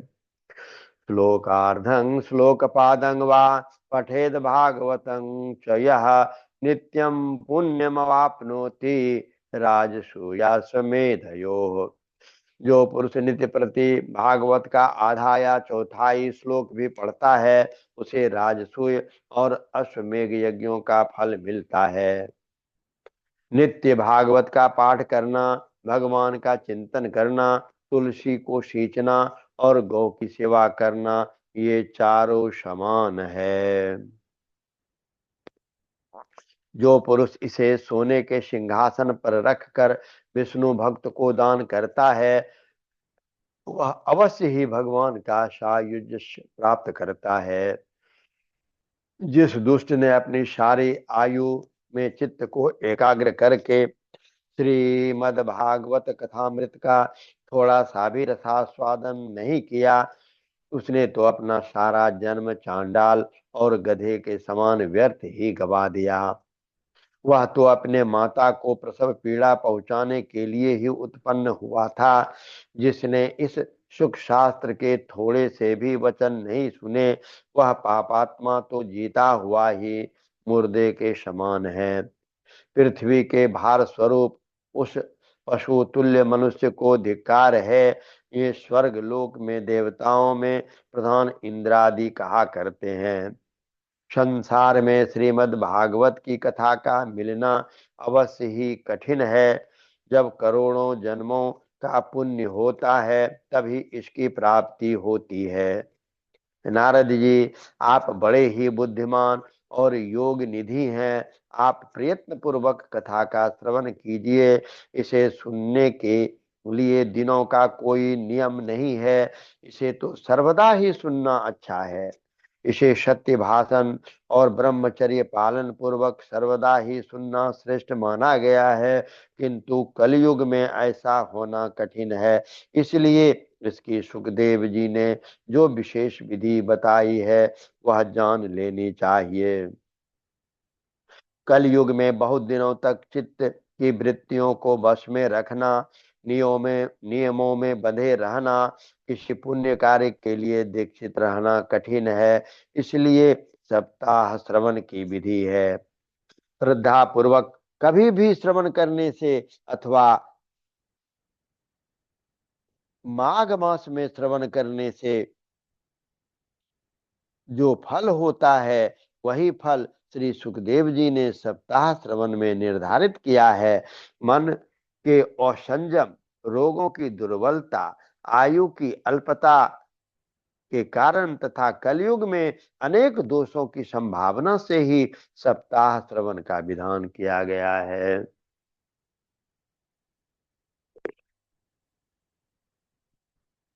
यत फलम नास्ति तपसा नो योगेन समाधिना अनायासेन तत्सर्वं सप्ताह श्रवणो लभेत। जो फल तप, योग और समाधि से प्राप्त नहीं हो सकता, वह सर्वांग रूप सप्ताह श्रवण से सहज ही मिल जाता है। सप्ताह श्रवण यज्ञ से बढ़कर है, व्रत से बढ़कर है, तप से कहीं बढ़कर है, तीर्थ सेवन से तो सदा ही बड़ा है, योग से बढ़कर है, यहाँ तक कि ध्यान और ज्ञान से भी बढ़कर है। अजी, इसकी विशेषता का कहाँ तक वर्णन करें, यह तो सभी से बढ़ चढ़कर है। शौनक उवाच साश्चर्य साश्चर्यमेत कथितं कथानकं ज्ञानादि धर्मान् विगणय्य साम्प्रतं निःश्रेयसो भागवतं पुराणं जातं कुतो योग विदादि सूचकम्। सौनक जी ने पूछा, हे सूत जी, यह तो आपने बड़े आश्चर्य की बात कही। अवश्य ही यह भागवत पुराण योग वेत्ता ब्रह्मा जी के लिए भी आदि कारण श्री नारायण का निरूपण करता है, किंतु यह मोक्ष की प्राप्ति में ज्ञानादि सभी साधनों का तिरस्कार करके इस युग में भी उनसे कैसे आगे बढ़ गया।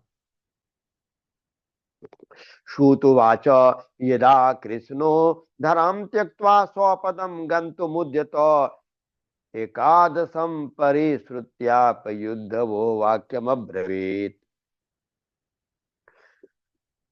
सूत जी ने कहा, हे सौनक जी, जब भगवान श्री कृष्ण इस धराधाम को छोड़कर अपने नित्य धाम को जाने लगे, तब उनके मुखार विंद से एकादश स्कंद का ज्ञानोपदेश सुनकर भी उद्धव जी ने पूछा। उद्धववाच त्वं तु यास्यति गोविंद भक्त कार्यं विधाय च मच्चित्ते महती चिंता तं श्रुत्वा सुखमावह। उद्धव जी बोले, हे गोविंद, आप तो अपने भक्तों का कार्य करके परम धाम को पधारना चाहते हैं, किंतु मेरे मन में एक बड़ी चिंता है, उसे सुनकर आप मुझे शांत कीजिए। अब घोर कलिकाल आया ही समझिए, इसलिए संसार में फिर अनेक दुष्ट प्रकट हो जाएंगे। उनके संसर्ग से जब अनेक सत्पुरुष भी उग्र प्रकृति के हो जाएंगे, तब उनके भार से दबकर यह गौ रूपिणी पृथ्वी किसकी शरण में जाएगी। हे कमल नयन, मुझे तो आपको छोड़कर इसकी रक्षा करने वाला कोई दूसरा नहीं दिखाई देता। इसलिए हे भक्त वत्सल, आप साधुओं पर कृपा करके यहाँ से मत जाइए। भगवान आपके निराकार और चिन्ह मात्र होकर भी भक्तों के लिए ही यह सगुण रूप धारण किया है। फिर भला आपका वियोग होने पर वे भक्तजन पृथ्वी पर कैसे रह सकेंगे। निर्गुणोपासना में तो बड़ा कष्ट है, इसलिए कुछ और विचार कीजिए। प्रभास क्षेत्र में उद्धव जी के ये वचन सुनकर भगवान सोचने लगे कि भक्तों के अवलंब के लिए मुझे क्या व्यवस्था करनी चाहिए। तब भगवान ने अपनी सारी शक्ति भागवत में रख दी। वे अंतर्धान होकर इस भागवत समुद्र में प्रवेश कर गए। तेनेयं वाङ्मये मूर्ति प्रत्यक्षा वर्तते हरे सेवनात् श्रवणात् पाठात् दर्शनात् पापनाशने सप्ताह श्रवणं तेन सर्वेभ्योपधिकं कृतं साधनानि तिरस्कृत्य कलो धर्मोऽयमीरितः। इसलिए यह भगवान की साक्षात शब्दमयी मूर्ति है। इसके सेवन, श्रवण, पाठ अथवा दर्शन से ही मनुष्य के सारे पाप नष्ट हो जाते हैं। इसी से इसका सप्ताह श्रवण सबसे बढ़कर माना गया है। और कलयुग में तो अन्य सब साधनों को छोड़कर यही प्रधान धर्म बताया गया है।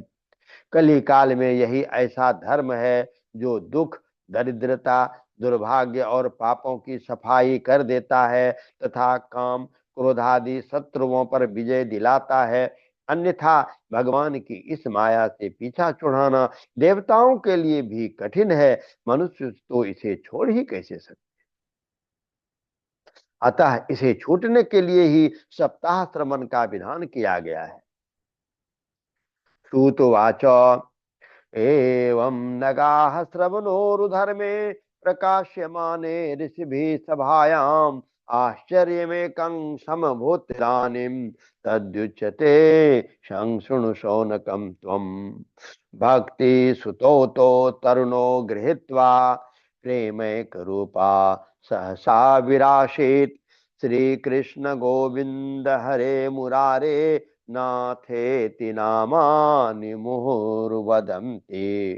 सूत जी कहते हैं, हे शौनक जी, जिस समय सनकादि मुनीश्वर इस प्रकार सप्ताह श्रवण की महिमा का बखान कर रहे थे, उस सभा में एक बड़ा आश्चर्य हुआ। उसे मैं तुम्हें बतलाता हूँ। वहां तरुणावस्था को प्राप्त हुए अपने दोनों पुत्रों को साथ लिए विशुद्ध प्रेम स्वरूपा भक्ति बार बार श्री कृष्ण गोविंद हरे मुरारे, हे नाथ नारायण वासुदेव आदि भगवान नामों का उच्चारण करती हुई अकस्मात प्रकट हो गई। सभी सदस्यों ने देखा कि परम सुंदरी भक्ति रानी भागवत के अर्थों का आभूषण पहले ही वहां पधारी। मुनियों की उस सभा में सभी यह तर्क वितर्क करने लगे कि यहाँ कैसे आई, कैसे प्रविष्ट हुई। तब सनकादि ने कहा, ये भक्ति देवी अभी अभी कथा के अर्थ से निकली है। उनके ये वचन सुनकर भक्ति ने अपने पुत्रों समेत अत्यंत विनम्र होकर सनत कुमार जी से कहा। भक्तिर्वाच भवद्भिरद्येव कृतास्मि पुष्टा कलि प्रनष्टापि कथारसेन वाहं तु तिष्ठाम्यधुना ब्रुवन्तो ब्रह्मा इदं ते गिरे मचूरिते। भक्ति बोली, मैं कलयुग में नष्ट प्राय हो गई थी। आपने कथामृत से सींचकर मुझे फिर पुष्ट कर दिया। अब यह बताइए कि मैं कहाँ रहूं। यह सुनकर सनकादि ने उनसे कहा, भक्ति सुगोविंद स्वरूप कर्त्री प्रेमैक धत्री प्रवरोग हंत्री सात्वं ततिष्ठस्व सुधैर्य संत्रया निरंतरं वैष्णवमानसानि।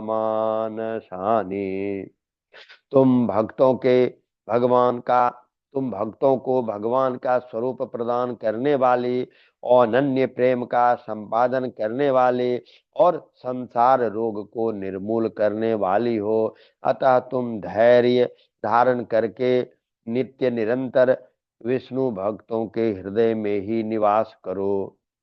ये कलयुग के दोष भले ही सारे संसार पर अपना प्रभाव डाले, किंतु वहां तुम पर इनकी दृष्टि भी नहीं पड़ेगी।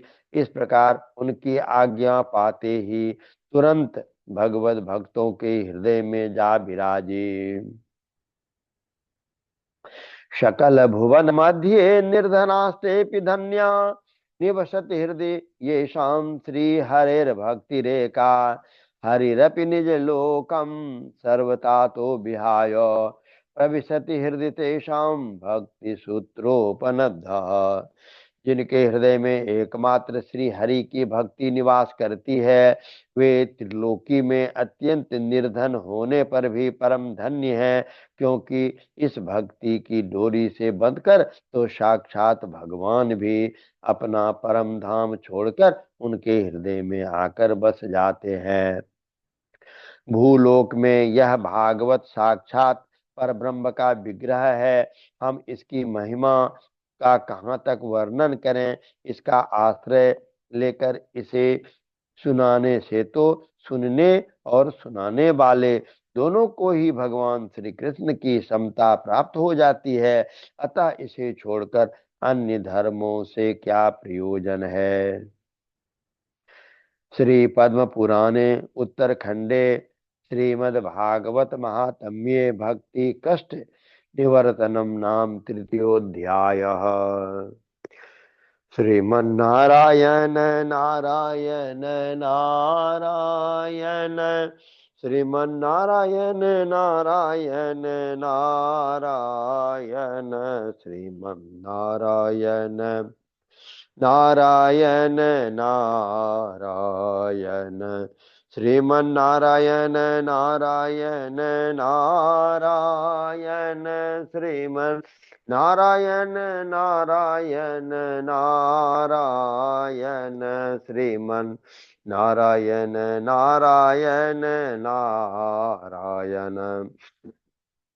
अथ चतुर्थोऽध्यायः गोकर्णोपाख्यान प्रारंभ। श्रुतुवाच अथ वैष्णववचित्तेषु दृष्ट्वा भक्ति मौलौकिकीं निजलोकं परित्यज्य भगवान् भक्तवत्सलः वनमाली घनश्यामः पीतवासा मनोहरः काञ्चीकलापरुरिचो लसन् मुकुटकुण्डलः।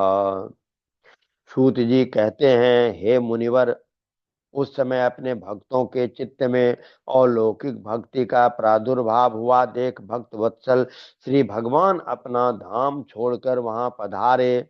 उनके गले में बनमाला शोभा पा रही थी। श्री अंग सजल जलधर के समान श्याम वर्ण था। उन पर मनोहर पीतांबर सुशोभित था। कटी प्रदेश करधनी की लड़ियों से सुसज्जित था। सिर पर मुकुट की लटक और कानों में कुंडलों की झलक देखते ही बनती थी। वे त्रिभंग ललित भाव से खड़े हुए चित्त को चुराए लेते थे। वक्ष स्थल पर कौस्तुभ मणि दमक रही थी। सारा श्री अंग हरि चंदन से चर्चित था। उस रूप की शोभा क्या कहें। उसके तो मानो करोड़ों कामदेवों की रूप माधुरी छीन ली थी।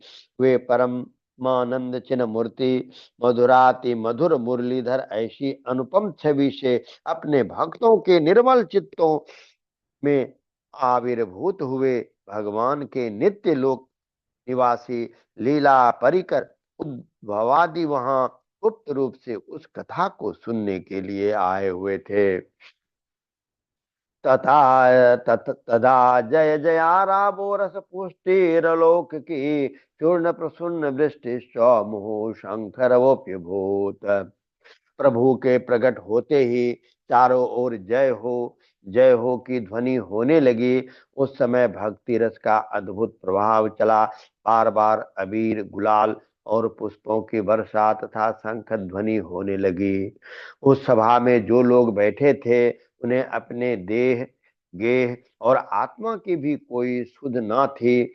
उनकी ऐसी तन्मयता देखकर नारद जी कहने लगे, हे मुनीश्वरगण, आज सप्ताह श्रवण की मैंने यह बड़ी ही अलौकिक महिमा देखी। यहाँ तो जो बड़े मूर्ख दुष्ट पशु पक्षी भी हैं वे सभी अत्यंत निष्पाप हो गए हैं। अतः इसमें संदेह नहीं कि कलिकाल में चित्त की शुद्धि के लिए इस भागवत कथा के समान मृत्यु लोक में पाप पुंज का नाश करने वाला कोई दूसरा साधन नहीं है। हे मुनिवर, आप लोग बड़े कृपालु हैं। आपने संसार के कल्याण का विचार करके यह बिल्कुल निराला ही मार्ग निकाला है। आप कृपया यह तो बताइए कि इस कथारूप सप्ताह यज्ञ के द्वारा संसार में कौन कौन लोग पवित्र हो जाते हैं। कुमारा ऊचुः ये मानवाः पापकृतस्तु सर्वदा सदा दुराचार रता विमार्गगा क्रोधाग्निदग्धा कुटिलाश्च कामिनः सप्ताह यज्ञेन कलो पुनन्ति ते।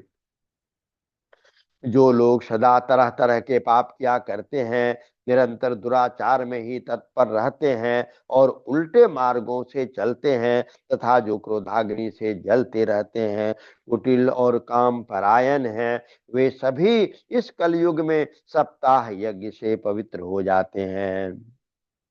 क्षत्येन हीना पितृमातृदूषका तृष्णाकुलाश्चाश्रम धर्म वर्जिता ये दंभिका मत्सरिणोपि हिंसका सप्ताह यज्ञेन कलो पुनन्ति ते।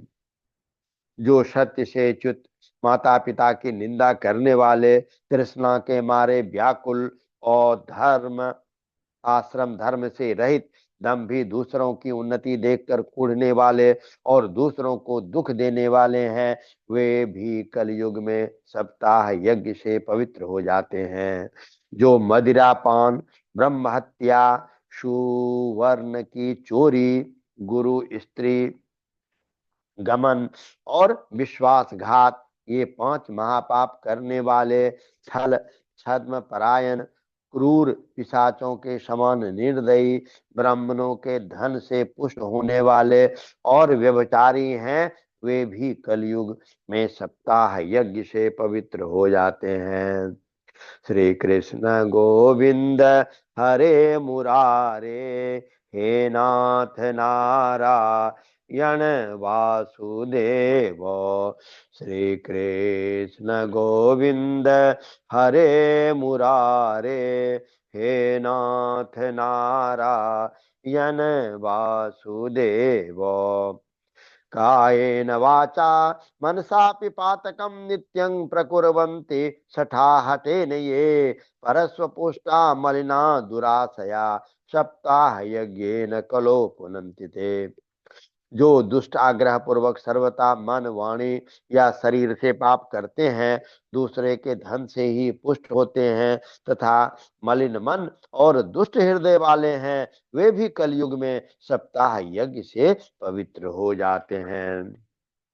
नारद जी, अब हम तुम्हें इस विषय में एक प्राचीन इतिहास सुनाते हैं।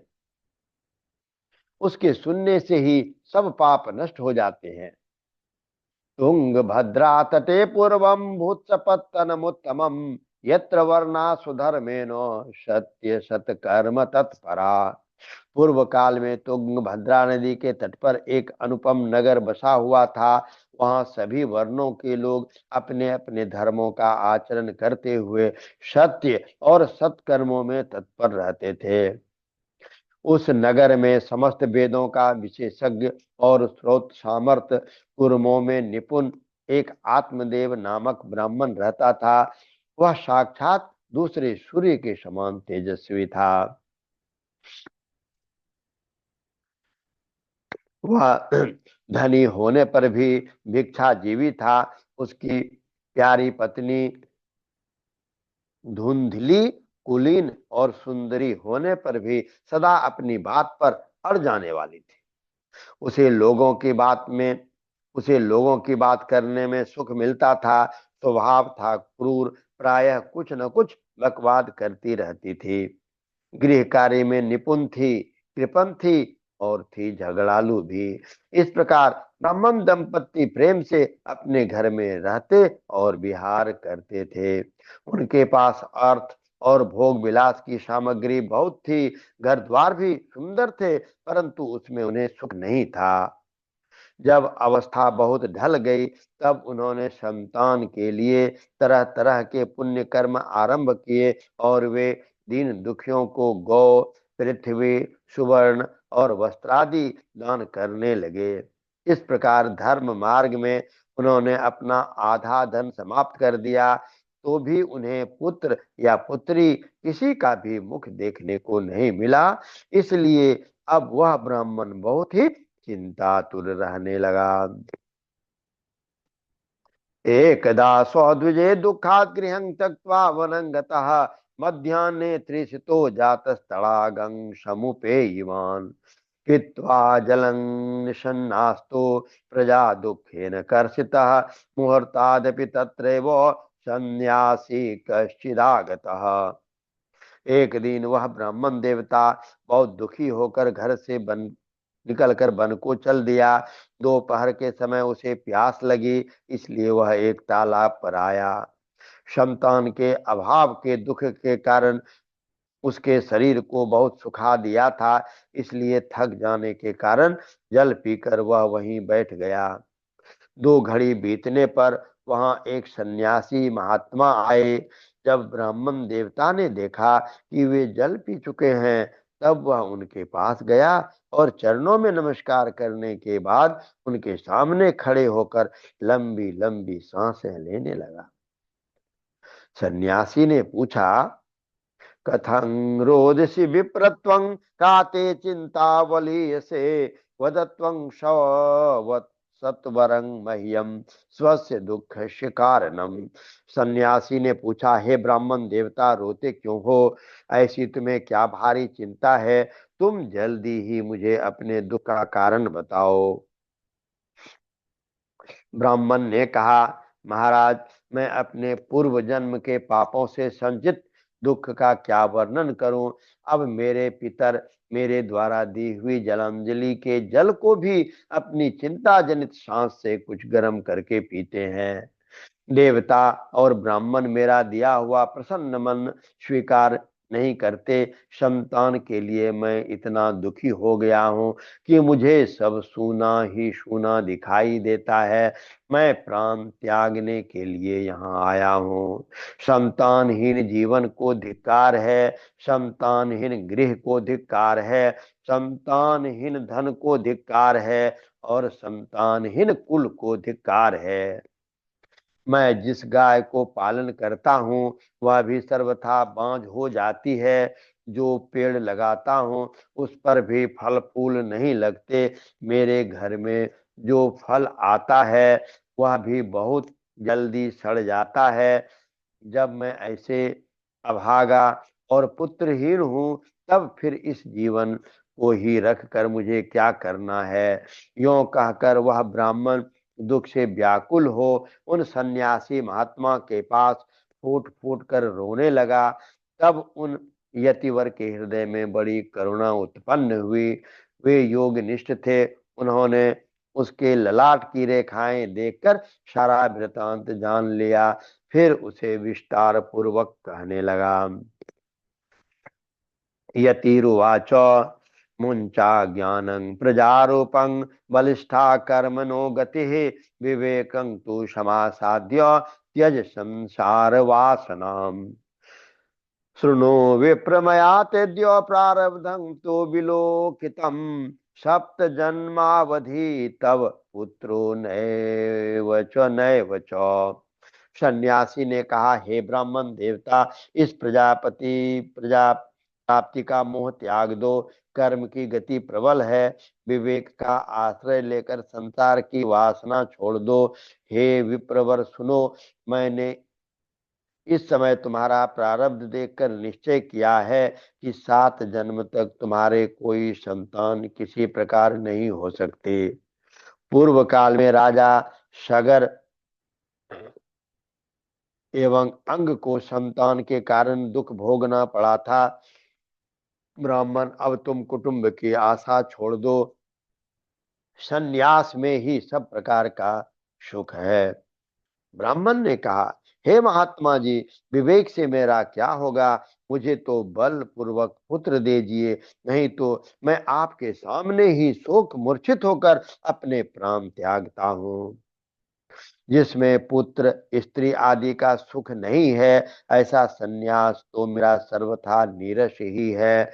लोक में सरस तो पुत्र पौत्रादि से भरा पूरा गृहस्थाश्रम ही है। ब्राह्मण का ऐसा आग्रह देखकर उस तपोधन ने कहा, विधाता के लेख को मिटाने का हठ करने से राजा चित्रकेतु को बड़ा कष्ट उठाना पड़ा था। इसलिए दैव जिसके उद्योग को कुचल देता है, उस पुरुष के समान तुम्हें भी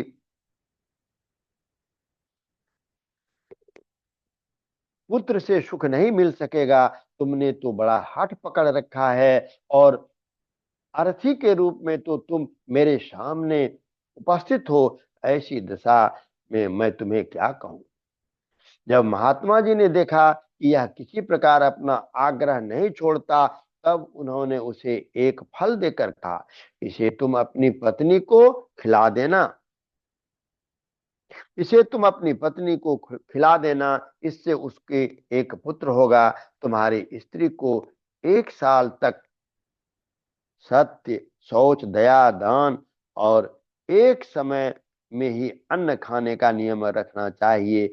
यदि वह ऐसा करेगी तो बालक बहुत शुद्ध स्वभाव वाला होगा। यों कहकर वे योगी राज चले गए और ब्राह्मण अपने घर लौट आए। वहां आकर उसने वह फल अपनी स्त्री के हाथ में दे दिया और स्वयं कहीं चला गया। उसकी स्त्री तो कुटिल स्वभाव की थी ही, वह रो रो कर अपनी एक सखी से कहने लगी, हे सखी, मुझे तो बड़ी चिंता हो गई, मैं तो यह फल नहीं खाऊंगी। फल खाने से गर्भ रहेगा, गर्भ से पेट बढ़ जाएगा, फिर कुछ खाया पिया नहीं जाएगा, इससे मेरी शक्ति क्षीण हो जाएगी। तब बता, घर का धंधा कैसे होगा? और दैववश यदि गांव में डाकुओं का आक्रमण हो गया तो गर्भिणी स्त्री कैसे भागेगी? यदि सुग्रीव जी की तरह यह गर्भ भी पेट में ही रह गया तो इसे बाहर कैसे निकाला जाएगा? और कहीं प्रसव काल के समय वह टेढ़ा हो गया तो फिर प्राणों से भी हाथ धोना पड़ेगा। क्यों भी प्रसव के समय बड़ी भयंकर पीड़ा होती है, मैं सुकुमारी भला यह सब कैसे सह पाऊंगी? मंदायं मदि सर्वस्वं नानंदाशं हरितदा सत्य शौचादि नियमो दुराराध्य सदृश्यते लालने पालने दुखम प्रसूतायाश्च वर्तते वंध्या वा विधवा नारी सुखिनी चेति में मति। जब मैं दुर्बल पड़ जाऊंगी तब नंद रानी आकर घर का सब माल मता समेट ले जाएंगी और मुझे तो सत्य शौचादि नियमों का पालन होना भी कठिन ही जान पड़ता है। जो स्त्री बच्चा जन्मती है उसे उस बच्चे के लालन पालन में भी बड़ा कष्ट होता है। मेरे विचार से तो बंधिया या विधवा स्त्रियां ही सुखी हैं। मन में ऐसे ही तरह तरह के कुतर्क उठने के कारण वह फल नहीं खाया और तब उसके पति ने पूछा, फल खा लिया? तब उसने कह दिया, हाँ खा लिया। एवं कुतर्क योगेन तत्फलम नैव भक्षितम पत्या पृष्टं फलं भुक्तम भुक्तं चेति तयेरितम। एक दिन उसकी बहन अपने आप ही उसके घर आई। तब उसने अपनी बहन को सारा वृतांत सुनाकर कहा, मेरे मन में इसकी बड़ी चिंता है, मैं इस दुख के कारण दिनों दिन दुबली हो रही हूँ, बहन मैं क्या करूं? बहन ने कहा, मेरे पेट में बच्चा है, प्रसव होने पर यह बालक मैं तुझे दे दूंगी। तब तक तो गर्भवती के समान घर में गुप्त रूप से सुख से रह। तू मेरे पति को कुछ धन दे देगी तो वे तुझे अपना बालक दे देंगे। हमें ऐसी युक्ति करना है जिससे सब लोग यही कहे कि इसका बालक 6 महीने का होकर मर गया और मैं नित्य प्रति तेरे घर आकर उस बालक का लालन पोषण करती रहूंगी। तो इस समय इसकी जांच करने के लिए यह फल गौ को खिला दे। ब्राह्मणी ने स्त्री स्वभाववश जो जो उसकी बहन ने कहा था वैसा ही सब कुछ किया। अथ कालेन सा नारी प्रसूता बालकं तदा आनीय जानको बालं रहस्ये धुंधलिंग ददो तया च कथितं भ्रत्रे प्रसूतः सुखमर्भकः लोकस्य सुखमुत्पन्नमात्मदेव प्रचोदयात्।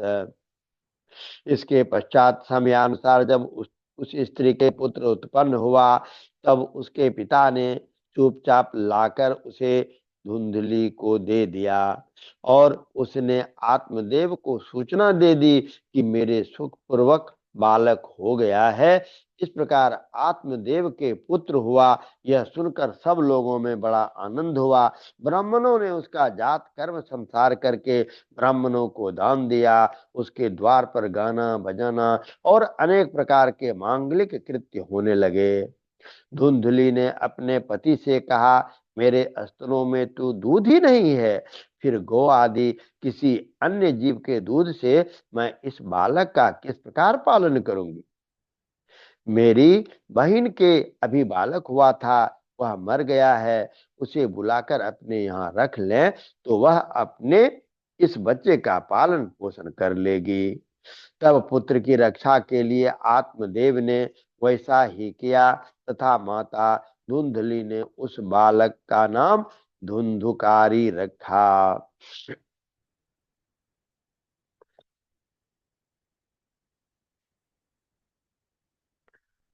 इसके बाद 3 महीने बीतने पर उस गौ के भी एक मनुष्याकार बच्चा हुआ।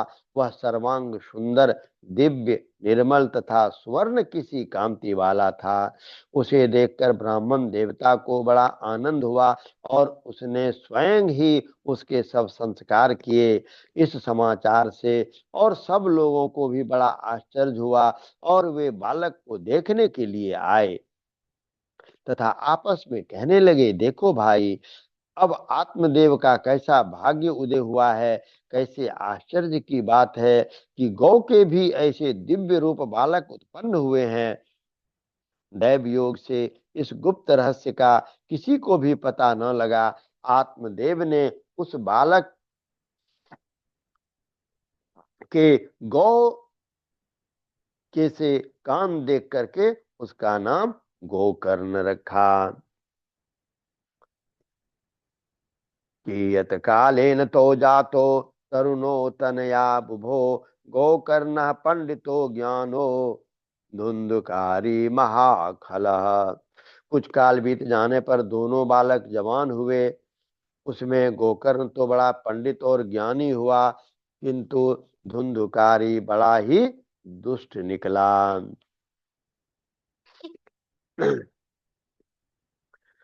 स्नान शौचादि ब्राह्मणोचित आचारों का उसमें नाम भी ना था। न खान पान का कोई परहेज था। क्रोध उसमें बहुत बढ़ा चढ़ा था। वह बुरी बुरी वस्तुओं का संग्रह किया करता था। मुर्दों के हाथ से छुआ हुआ अन्न भी खा लेता था। दूसरों की चोरी करना, सब लोगों से द्वेष बढ़ाना उसका स्वभाव बन गया था। छिपे छिपे वह दूसरों के घरों में आग लगा देता था। दूसरों के बालकों को खिलाने के लिए गोद में लेता और उन्हें चट कुएं में डाल देता। हिंसा का उसे व्यसन सा हो गया था। हर समय वह अस्त्र शस्त्र धारण किए रहता और बेचारे अंधे और दीन दुखियों को व्यर्थ तंग करता। चांडालों से उसका विशेष प्रेम था। बस हाथ में फंदा लिए कुत्तों की टोली के समान शिकारी के टोह में घूमता रहता। वैश्याओं के जाल में फंसकर उसने अपने पिता की सारी संपत्ति नष्ट कर दी। एक दिन माता पिता को मार पीट कर घर के सब बर्तन भांडे उठा ले गया। इस प्रकार जब सारी संपत्ति स्वाहा हो गई, तब उसका कृपण पिता फूट फूट कर रोने लगा और बोला, इससे तो इसकी माँ का बांझ रहना ही अच्छा था। कुपुत्र तो बड़ा ही दुखदाई होता है। तदानीं तु समागम्य गोकर्णो ज्ञान संयुतः बोधयामास जनकं वैराग्यं परिदर्शयन्। औशारः खलु संसारो दुःखरूपी विमोहकः सुतः कस्य धनं कस्य स्नेहवञ्ज्वलते निशम्।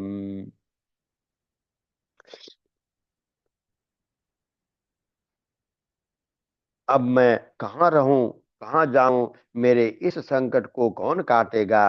हाय, मेरे ऊपर तो बड़ी विपत्ति आ पड़ी है। इस दुख के कारण अवश्य मुझे एक दिन प्राण छोड़ने पड़ेंगे।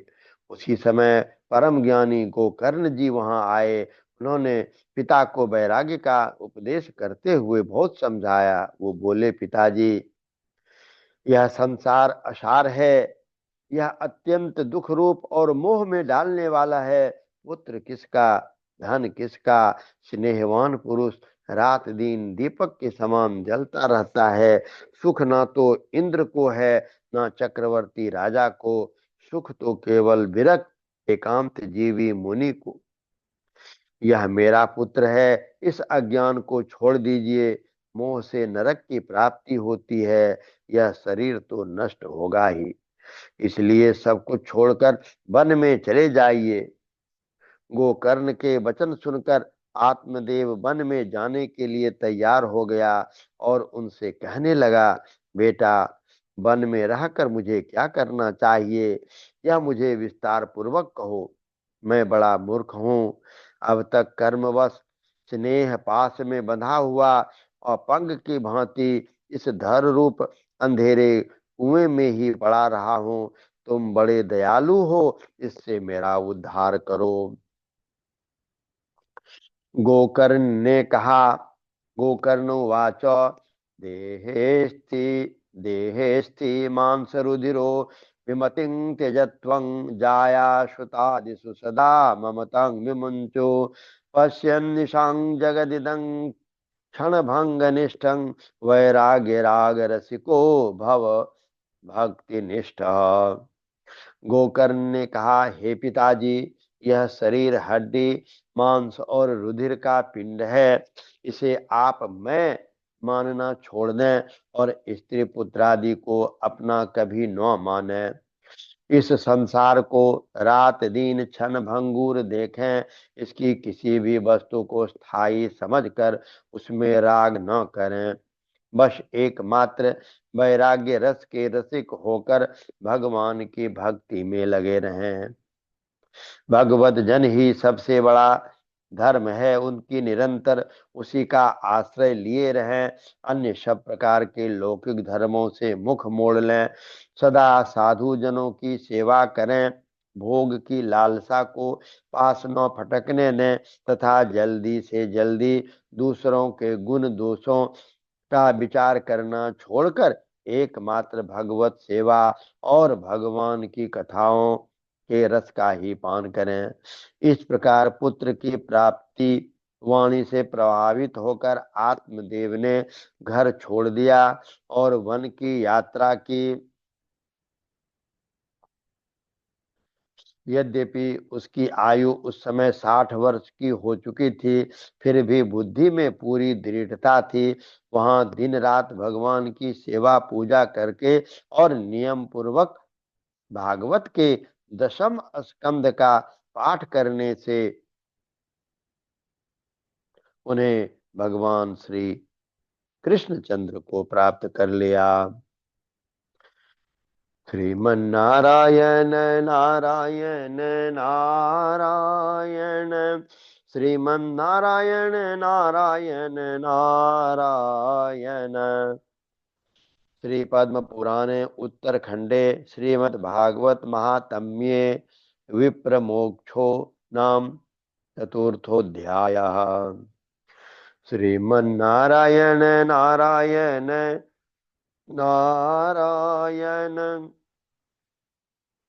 श्रीमन्नारायण नारायण नारायण, श्रीमन्नारायण नारायण नारायण, श्रीमन् नारायण नारायण नारायण, श्रीमन्नारायण नारायण नारायण, श्रीमन्नारायण नारायण नारायण, श्रीमन्नारायण नारायण नारायण।